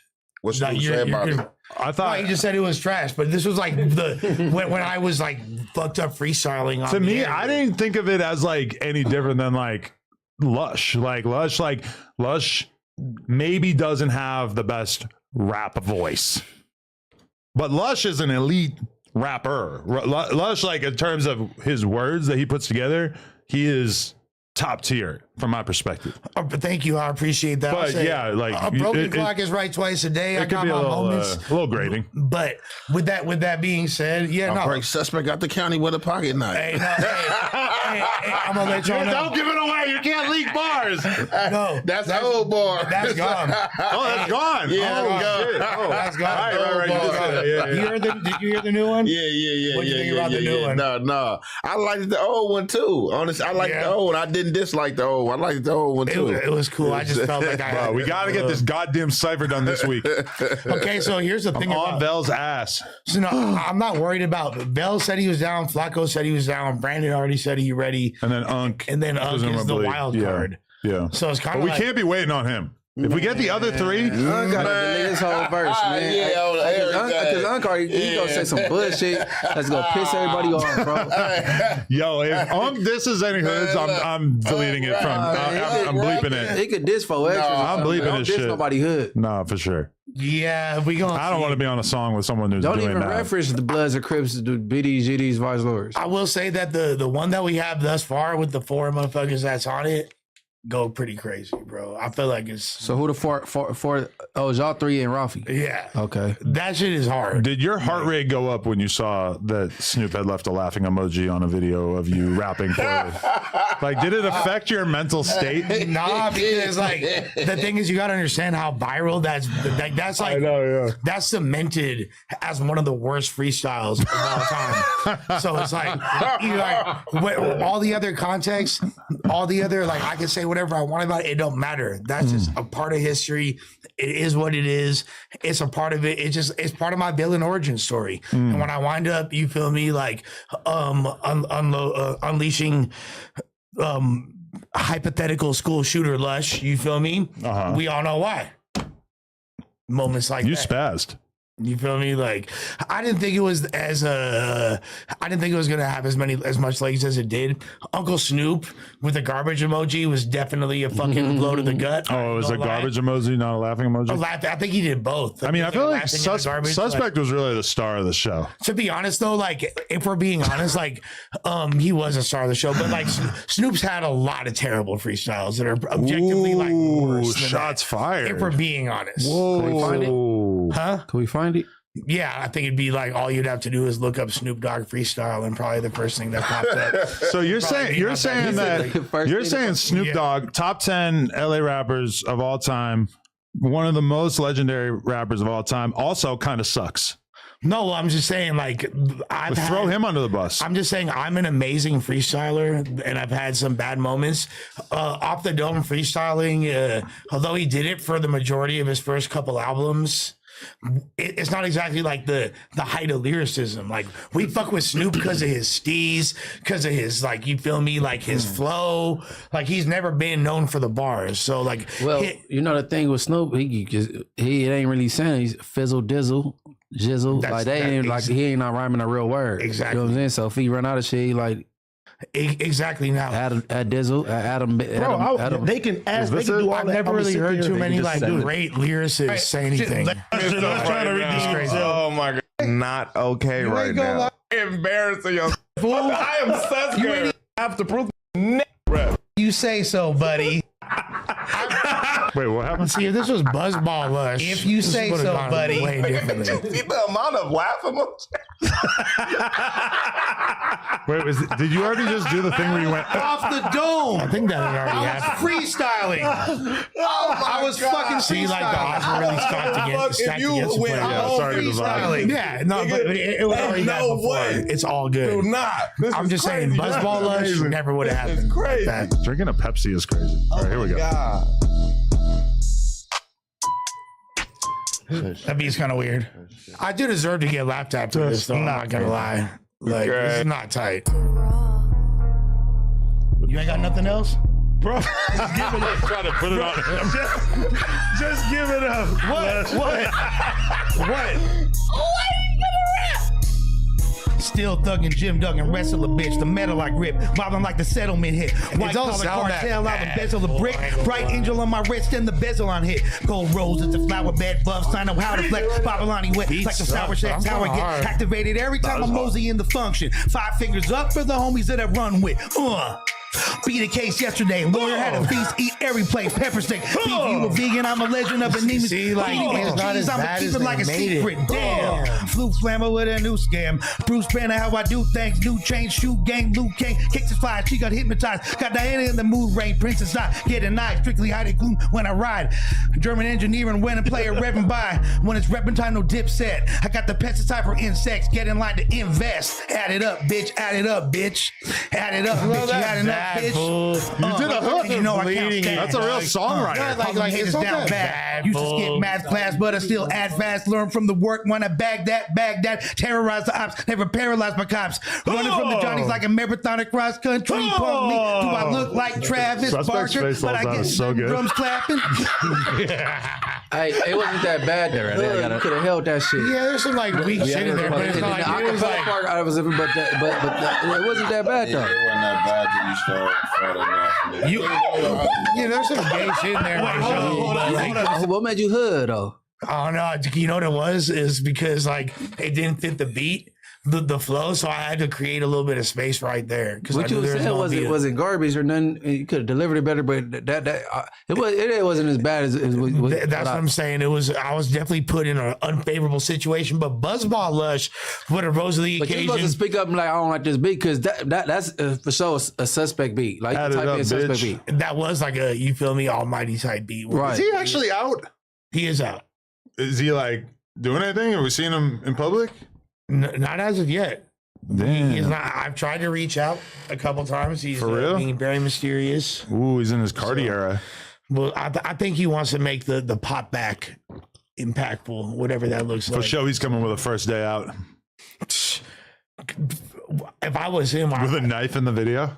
that's got to be They gotta have him in a straight jacket. That's a classic. with like he's got to like pick the straight jacket and like free himself from it with a pocket knife. Yeah, he gotta have like a fake Frosty in the video. He runs down on him. Hey, no. You see how I just created, directed this whole thing? Munchie B called on. Munchie was waiting for that. No, I wasn't waiting. No, but they got that little kindergarten fight. I don't even be paying attention to that shit though. Hey, the realest shit ever is if those guys made a song or even did an EP together, the whole city LA classic. would love it. That shit was funny because bringing Matt North up here that day too, though, because you know Matt North was in that little beef. But I was like telling him, I'm like, shit, neither one of y'all, you know, y'all not about to do nothing. I don't give a fuck what little Gerb shit y'all got going on. Like, Gerb drama is crazy. For sure. I know that shit, y'all not about to do that shit on my watch. I love how everybody got a story about Frosty dining and dashing. Yeah, that's true. There's been It's like his number one hustle.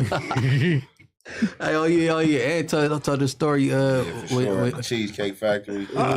Did fools use the word Gerbert out there when you were in Canada? Did you hear any Gerberts? I didn't hear any Gerbers. I heard a lot of Crody. A lot of Crodies. Bear. you know, all the UK they shit. say Crody. I was like, well, what's this about? No, for real. I'm like, I just think. Hey man, You thought he was banging. Corrosive. I think he was like on some Crip sympathizer kind type of time. off subject, man. What's up with the elder? What's up with the G homie, man? Who? Coming out trying to man. Oh yeah, he OG said we bound perspective. we sellouts. Me and Anna sellouts, and we lesser than black. So who is this that said that? And he want to fight, and he been trying to challenge you to a celebrity boxing match. He a crackhead from Compton.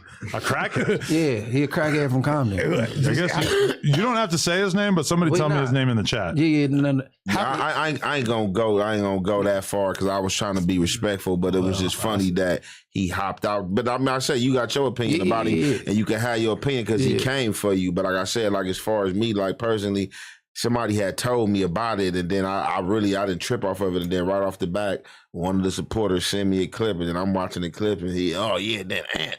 Munchie B let him say this and that, just sitting there, and then he did this with my homie, this and that, this and that, yeah, they sellouts and this and that, and I'm like, what the fuck? What specifically, but about, like, bro? what's the main thing he's referring to? I'm talking about fact, man. I don't even know. Like, nigga, what are you talking about? That's factual about Aunt Hefe. Why is my name even in your mouth? Because you mad at Munchie B. You mad at look. This is what he really mad at. He mad at Munchie B in a 607 Unk situation. I'm saying versus Munchie B. And the Beezy, the homie from Santana situation. I'm like, nigga, I wasn't even on the internet back then when that shit even happened. What the fuck you want? My name is in your mouth anyway. The old fart. You mad because I'm on you? So you mad because you see me on No Jumper? I'm a sellout. So motherfuckers is just saying anybody that goes sit at the table at No Jumper, you a sellout. No. What he basically saying is. What the fuck? He mad because he said I handled the Don't Cuz Me situation differently than this one, right? Then he said I should have been all over his ass. And young and Hefe, he talking about a character. No, you just selling out. Oh, this internet shit get into y'all head. So he's saying like Young Ant was trying to give me a way out by saying that boy's a character and da. But he instantly apologized. And we're lesser than black. Lesser than black is a crazy declaration. Yeah, that's where he like kind of like with left them brothers. Some dude just pulled up on me today. I was in LA. They told me like, man, I don't even watch Young Hefe no more, man. He went on No Jumper. And I don't give a fuck about who don't watch what, nigga. Like, what the fuck? I just said, bro. Listen, bro. If I sold out, you bought crack, bro. Yeah, you feel me? Like, if I sold out, you bought crack. Because that's how I feel. I'm like, if we gonna take it there, talking about lesser than mans in black, like. Nigga, I ain't never did no drug or never did nothing detrimental to this crippin', and I held weight and water every time, and I definitely ain't smoked no crack. He bought crack. Been a seller, definitely ain't smoked it. So it's like I feel like if you tell me you lesser man for smoking crack, because obviously whatever demon festered on you got you smoking that pipe shit. It's not exactly a sign of discipline. He said verbatim. He said he lost respect for me and that, but. Who cares? I want to see it so bad. Relapsing crackhead, huh? I want to see it so bad. No. Don't play that shit right now. Yeah, you got to tell me right now. No, hell no. The brackheads get no play this way. Those brackheads. Because look. Because you'll be a sellout, right? Brackhead? Because you'll be on Adam's platform, right?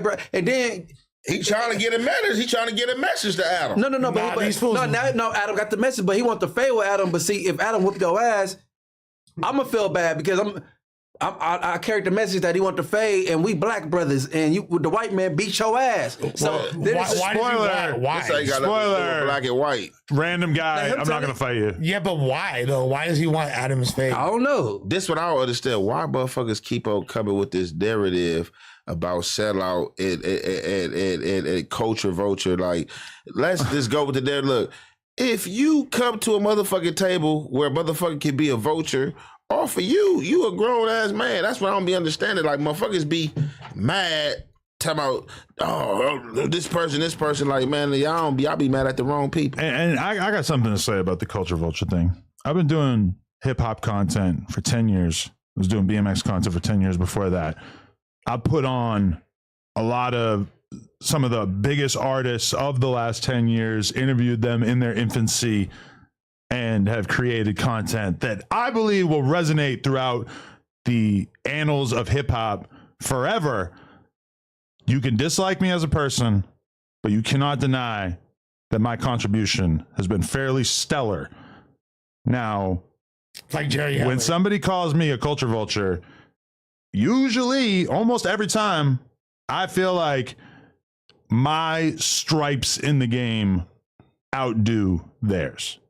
So I would just like to say, suck my dick. Okay, back to the pod. Honestly, I think that a lot of the people, they want to get on No Jumper, and the quickest way they try to do it is by dissing No Jumper. And that's the shit that and maybe I could talk it out later on No Jumper. Yeah. Type shit. Like, and that's the thing that's super confusing to me. It's like, I just don't understand why the dude came for me, and then this one, another not to cut you off, let's excuse me.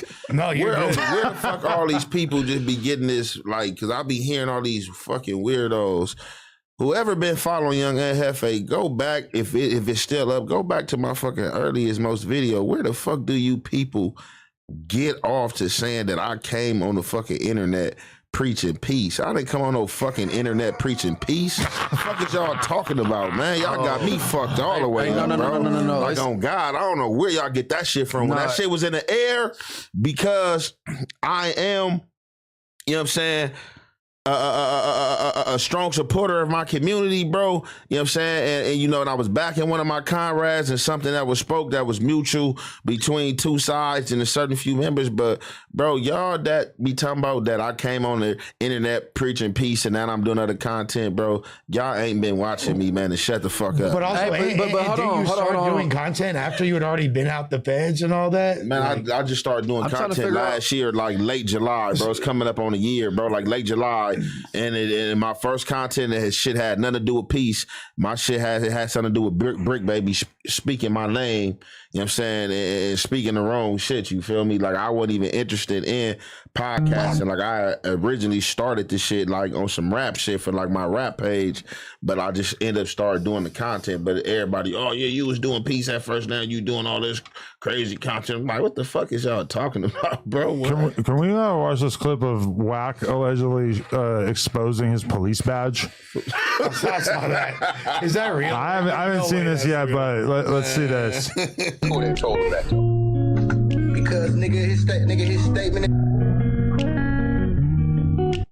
Okay, they're saying you can see a badge in his wallet. You'll see, it's like towards the end of the video. Hey, pause it, freeze it. That's not at the part right now. Yeah, I don't you can kind of see it right there, but there's a clearer image at the end. It's kind of like a low quality video in general. I get paranoid whenever there's music. It seems sus for sure. Turn the music off. Why would he have a badge even if he was a cop? Right? Like, even like it's like, all right, so people think people think that he could be a snitch But that's different than being a cop. Like, why would he have a badge? I agree, but what else could it be though? Like, give us some options. It's like the same thing with 600. Come up with a badge or showing something. Oh, they the police, and that's different though. Well, he said he deliberately showed that. I'm talking about that this is a slip up. But I don't think whatever Wack got is a badge. But give us some options. A slip up. What? About Wack? What you mean? What the fuck is you talking about? Like if he was a cop, what you think he's just like taking the risk of carrying around a badge with him all the time? There's no way. His biggest secret. If you see some other police, he might have to show it. Like, come on. He's not a cop. Like if you're a cop, you're on record as a cop. You can't be like a secret cop. That just gets you. Give us some options. We can swap it out. What resemble that you carry in your pocket? To me, it was like a very unclear image. I didn't really see anything. I don't know. Give us some options though. What else could it be? The option is it could be like a fake edited image. It could be a what? A fake edited image. Oh, it could be like AI. Yeah, it could be a fake image or. It's a badge in his wallet. I'm just being optimistic and just throwing things out there. There's two things. It could literally be one of two things. Listen, when some people be telling y'all they mastered this shit, man, they be doing some shit. What? Man. Oh, so you think he might have been a play? Man, I just don't really see a badge. Could definitely be a play. No, that ain't a play. Because he been trying to defend this old CS2 back in the snitch shit. Why would he play like this? It's too many snitches out here. We would have been knew the snitches had badges. They got some type of like special badges. Like when they get pulled over, look, floss your badge. You one of us. Nah, I don't think the man will have a badge. I just want to know what else could it be though. I'm not saying that's a badge. I don't even think that's a badge. But what is you carrying around that's shiny in your pocket? A fucking lifetime pass to fucking Adventureland. Bus pass, but he'll ride the bus. Disneyland, like what? Like it literally looks like. If this is a game show, I would not want you to be on my team. A lot of people in the chat think that he's intentionally trolling and they think it is a badge. So people think it really is a badge. Which would Wack do that? Yeah. Why though? Sure. With all the stigma around him, why would he play with it? Would he play with it? I think so. Yeah. You know better than me. I just think he would troll like that. He's done way worse. But didn't we just talk about this last week on the pod? Being a heel 101, lean into it. Whatever they say about you, whatever like they're using to vilify you. Yeah, he's in a heel arc right now. He's like, fuck it. Oh, you want to say this about me? Let me imply it. Fuck what a bunch of people's heads. I think his heel arc has been many years long. Man, Wack go forever. Yeah. He go forever be a villain, forever. He's comfortable in that place. Not really. No, you know how people seem like they happy with something they really not. I could imagine that. Yeah, that's it. Yeah. I felt like on the last Adam and Wack show, like there is a lot. You guys, it seemed like both of y'all were really blaming the Unk and 4 Extras thing on me, or on you. Yeah, that's how I felt. You feel me? I didn't think that. That's not okay. That's not what I was thinking watching it. I felt like. Did you force yourself into the conversation? Not really, but also felt like it would have been. I mean, you're talking about two people who essentially never stopped talking. Unk and 4 Extra, like the fact that they were even allowing each other to speak at all was kind of crazy, considering how much they don't do that, and the fact that like Unk felt like he was not getting a chance to talk at all because 4 Extra kept going on these long rants. I don't know. I mean, I feel like it's a very difficult position to try to insert yourself into that. It really was. Huh? He always say, "Can I talk? Can I talk?" That's a thing. So when he does talk, a lot of times it's like completely off subject, and then you kind of understand why people aren't really like dying to let you talk sometimes. Well, because the conversation is just going a completely different direction. Well, like people like Brandon does the same thing too, right? Oh yeah, that's why them two together was like fireworks, but to me ultimately like not that good. Oh, let me hear your response actually, Adam, because Brandon was very vocal about you on the pod. Saying what? Like, well, he was like, Adam's afraid to pod with me because I'm the smartest person in the room. He said this on No Jumper News the other day. Being the smartest person in the room doesn't necessarily make you the best podcaster, and I agree that Brandon is really, really smart, but also clearly his approval rating is not as high as some other people on the chat. Now, he's very polarizing, and to me, he does create good content. However, there's a lot of people who said that they were going to stop watching the podcast after many years as a result of his presence. So I'm not saying that I'm off Brandon or whatever, or that he'll never be on the podcast. I even thought about having him on today, but I mean, yeah, like he is very polarizing. It's almost like, I think he's good personally. it's almost like the Brandon stuff should be its own monologue thing. Not like just him, but that should be like a reoccurring thing, but not the No Jumper Show. Because it turns the No Jumper Show into something that I feel like a pretty decent percentage of the fans are not really into. Now, I do feel like this 4 really needs a 5th. I feel like there's something missing. If it's not going to be Unk, I still feel like there's something to be said there. So, I mean, I'm definitely not like done building out the cast on the podcast in general, as well as the fact that I'm open to like creating more podcasts on here as we end up with more and more hosts. But Brandon was like very adamant also about you being specifically afraid to have those high powered conversations and someone that's going to challenge you. He says that, no one at this table challenges you, that he's the only one that would. And, I mean, to be honest, like that's yeah, see, that's I the fuck type with of him, talk but I don't like. Though. Not to cut you off, for Sorry, real. yeah. That's the type I don't like, because you can't say that don't nobody challenge Adam. Like, we not even having challenging conversations now. That's something his diversity do bring. He may bring a challenge to a conversation, but we not having intense conversations. You the one to make the conversations intense, and you can't just say here and insert yourself and say you smart because you breathing some context book shit, or you come and search some shit out the book. I can go fucking read a book and quote it front to back, and because you don't know it, I'm talking about I'm smarter than you on the motherfucking subject. You don't know who you smarter than. Yeah, you talk proper and all that, got the proper dialogue and dialect, but come on, bro. That's not even stupid to say, oh, I'm the smartest person in the room. Like, who the fuck says that? That's like some square ass shit. Like, where the fuck we at? And there's no real actual... I fuck with him, you know what I'm saying? But there's also no definitive proof that he's the most intelligent either. Like, we haven't taken an IQ test. There's nothing that can really... I do think he's super intelligent. Obviously, when it comes to like history and politics and stuff, he's like very well read. I'm not taking that away from him at all. I'm just saying that doesn't always 100% correlate with being a person that people want to watch on a podcast. That being said, I do believe in him, and I do think he has a future.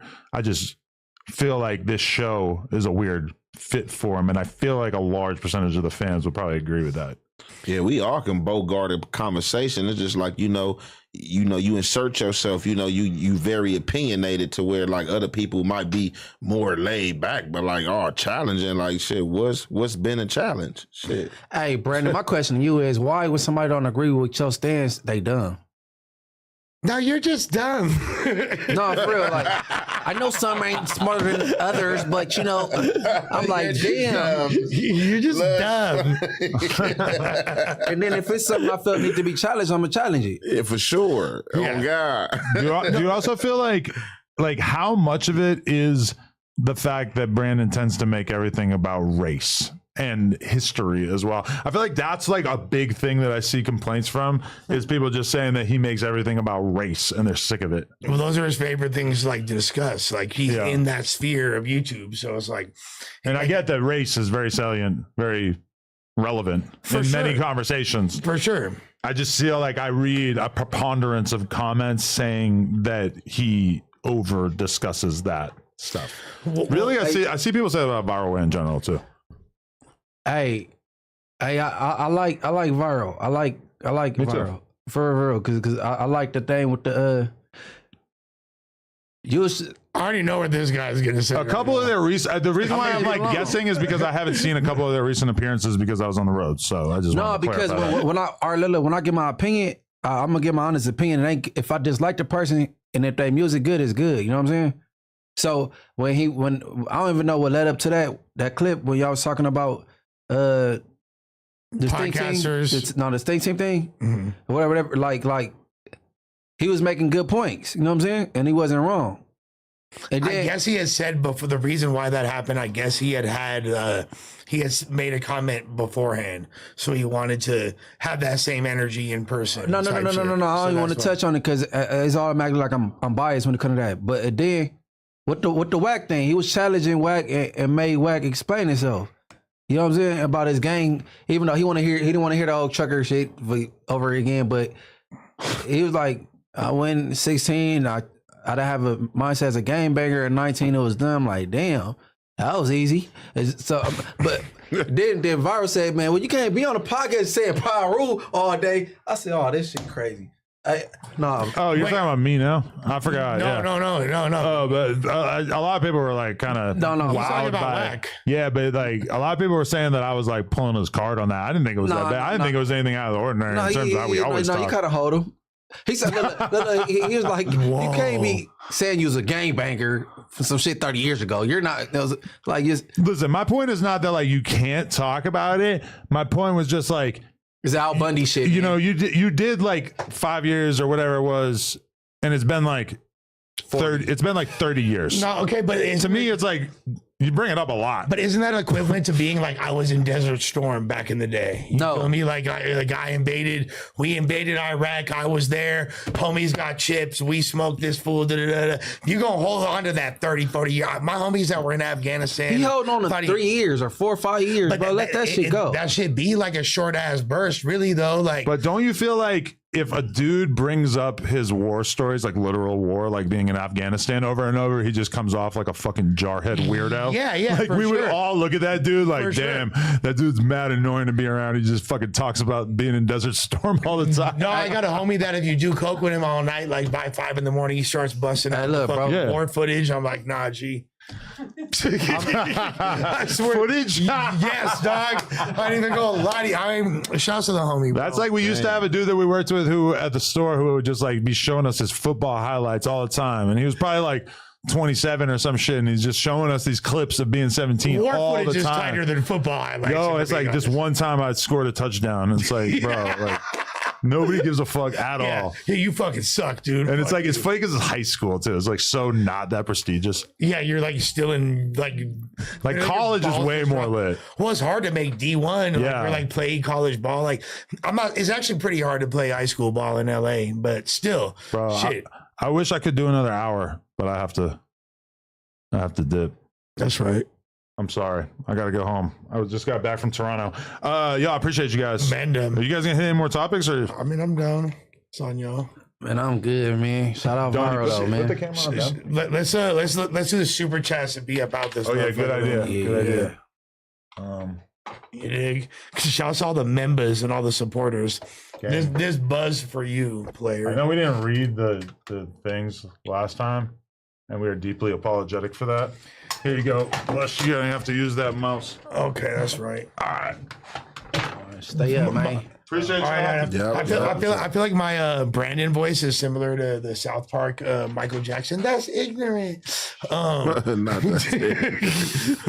Dante Burns, Lawn Landing, Taj Sims, the Pressure House Podcast, Dwight Williams, and Max Ware. Thank you for your membership. We got Awesome Austin with Why Sauce talking shit about you, Adam. He just dipped, bro. We could have discussed that. I would have actually liked to hear that.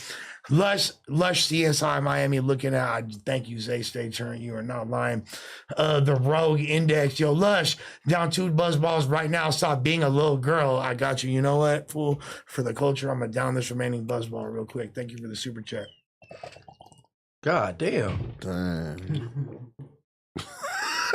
He heard that, Google. Yeah, it's a commercial. Buzzer beater clips says shout out to Adam for not titling this stream about Trell getting nuts put on his shoulder. They can't say you haven't matured. No, I promise you, I'm glad that didn't happen as well. Black Sector Mafia said it's true, let Adam. Us FBA's got the worst parts of meat and had to make them safe to eat and taste good. Rare meat is too close to raw to us, not safe. Regardless, I'm definitely a fan of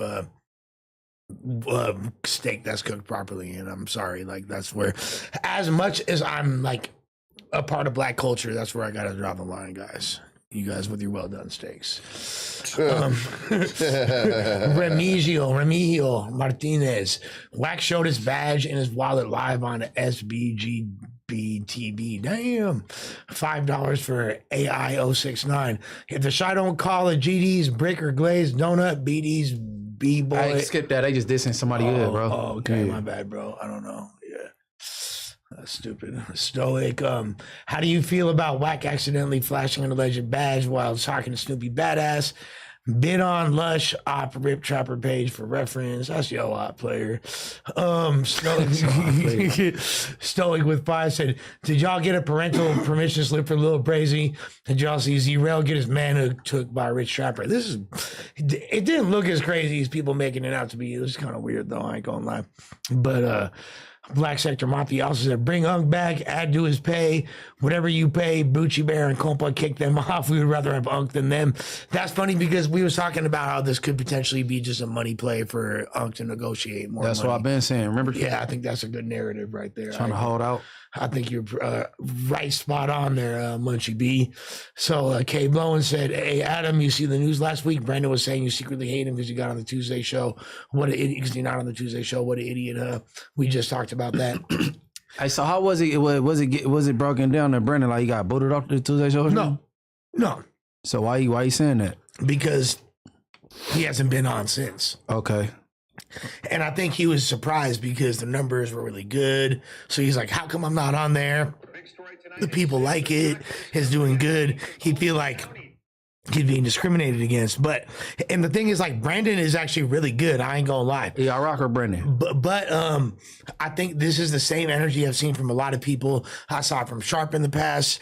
I saw it from T-Rail. People really want to be on this show that we on right now. You feel me? They really, because it's like, this is, I don't know if y'all realize this prior to y'all being here, but this is considered the main show on No Jumper. Oh, I could tell by the name. Yeah, the No Jumper show. You feel me? And it's the one that this fool is on, not the one that. So everybody always wanted to be get the most views, like, and historically always has, with a few exceptions. So people is always like, oh yeah, I want to be a part of that. So when you are and they not, they gonna find reasons why. You feel me? To say some shit. So he said, doesn't Flacco make the brand look bad all the time, lying on all of you for content and now trying to beef with Jay-Z? Hey, if Flacco's powerful enough to get beef with Hova, I say go for it, brother. That's like powerful. It'll never happen. Yeah, you feel me? Even though I wouldn't want beef with Hova personally, like, shouts to you if you're that lit. Black Sector Mafia also said, Adam said he don't want No Jumper to be used to spread fake narratives, but let Swag do it every Sunday, calling people rats and agreed, etc. with no proof. Who said that? Black Sector Mafia. Shout out him. Agreed. That I agree. So I mean, like, Whack spreading fake narratives every week, but we keep pushing those. He gonna regardless spread the narratives he spread, whether or not it's on No Jumper, right? Nah, but it's coming from. No, it's interesting. That he don't. Yeah, so it's ironic, just like you said, it was ironic with my situation, yours. Type shit. With type the two shit. S words. Type. Okay. All right. You understand. Yeah. So Zaywap said, what's good, gang? He's a member for 32 months. Damn, that's a long ass time, player. P perspective, what do y'all think about Wack showing his badge early on live? Everybody keeps saying that. We appreciate the donos, though. It's the first time I heard about it. This guy also, this next dude said, man, the hot topic is Wack 100 badge. He said it twice. You feel me? Shall say eat up or down. That name sound crazy.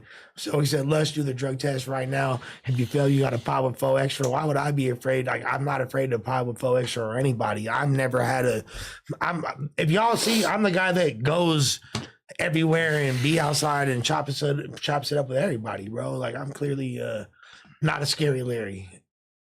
Daniel Blackton, but he got the C whacked out. You feel me? That's how I read it. He said Wack accidentally showed his police badge while on live. And Lush, aka Just Glaze, when you go pull up to Alex Alonso. I already been to Alex Alonso, and I'm down to pull back up, but I'm a little hesitant to do the Rich Trapper pod after the maneuver I seen him pull today. I feel like that was intended for me. You know what I mean? Like, I feel it's like funny because you trolling. Hey, he's gonna have to try. He's gonna have to try. Them people got to talking about fighting. Them people got to. That was just like some. But at the same time, Trango hold this Gleek. You feel me? Because like a boxing ring across the street now, and that's what I don't want. I don't Across want the no parts here? of a boxing. Here? So yeah. If there's someone that signs up with me that makes sense, that got a problem with me, and we need to run it, we can run it across the street. You feel me? Rich Trapper. Nah, Rich Trapper Wade, like, bro, he a whole, what are you talking about, bro? He a fighter, he can box his Gleek, you feel me? Fuck that shit. Rich Trapper gets no fade, you feel me, ever in life. I'll never fight him, you feel me? Like, and if that was a whole... Just patch it up, man. No, Are you willing to? I'm willing to, but I don't have to patch anything. No, you ain't gotta do nothing. You a grown man. No, I'm not saying that to you aggressively. I'm just saying but I'm not because if it came down to it, I'm very secure with who I am and where I'm at. Yeah. But I don't look, bro. My bad. I called you gay, bro. You was talking stupid ass shit first, fool. You feel me? That's it. You feel me? We could be cool. You feel me? I know you're not gay, bro. You get more pussy than me, I promise you. You feel me? It's all good, bro. You feel me? Stoic. The pattern is when the show is at 4 p.m., Lush is high as fuck on the news. On the news, he closer to sober. He had all day to get high. LOL, pass him indica blunt. And he did. You feel me? We lit, player. Appreciate you, gang. $5 from Jesse Jones. There wouldn't be rap music without white people. I mean, that's a stupid ass thing to say. You feel me? Nah. There wouldn't be rap music without the people that created it. Black people, fool. White people helped bring it to the masses. Shouts to white people for that. But come on, bro. Fuck you, Jesse Jones. What the fuck are you talking about? Stoic for $5 said, nah, hell nah. Let Munchie break down the badge footage. Let's shut the fuck up. How's it AI when it's alive and Snoopy? I knew it wasn't AI, dumbass. You feel me? Below 44 said the Long Beach dudes are awful. I agree. No, I'm just playing. And they used to talk hell shit about Adam in the platform. Fact check everything. Bucci says he not smart. Nah, Bushi's smart. You feel me? So he said, can you make Brandon pop a faux extra if he does good? He gets his own show on Saturdays. If not, he's saying packing. I think that would be dope. That's a lot of energy on camera together. Jay-Z, thank you for your membership. I can't read what it say. Hey, can you read what it say? Does it say something or not? The bottom one? If the person in the room doesn't usually have to say it over and over. Smartest person in the room does. Oh, okay. Hey, what's shorty name? Jay-Z. As a girl too. She been supporting you. Hey, Jay-Z said the smartest person in the room ain't got to say it over and over. Shouts to you, shorty. Hey, shouts to Donnie on the boards as well as Steven. Shouts to Munchie B, Young and Hefe. You feel me? You don't give a fuck about anything unless it's what the checks say. Hey. And Lush in the cup with the Quete. You feel me? Munchie B above the game. He don't give a fuck what the refs say. And you feel me? Fuck what the rest say. This the whole entire coast of California. This is what the West say. You feel me? Hey man, you subscribe to my YouTube channel? Hell yeah. Yeah, everybody else, Munchie B the Mayor YouTube channel, man. I got some shits coming on B10. What's your YouTube channel, Ant? Man, y'all already know my YouTube channel is at Smoke with Hefe. You know what I'm saying? Smoke with Hefe. I smoke with Hefe. And shout out to my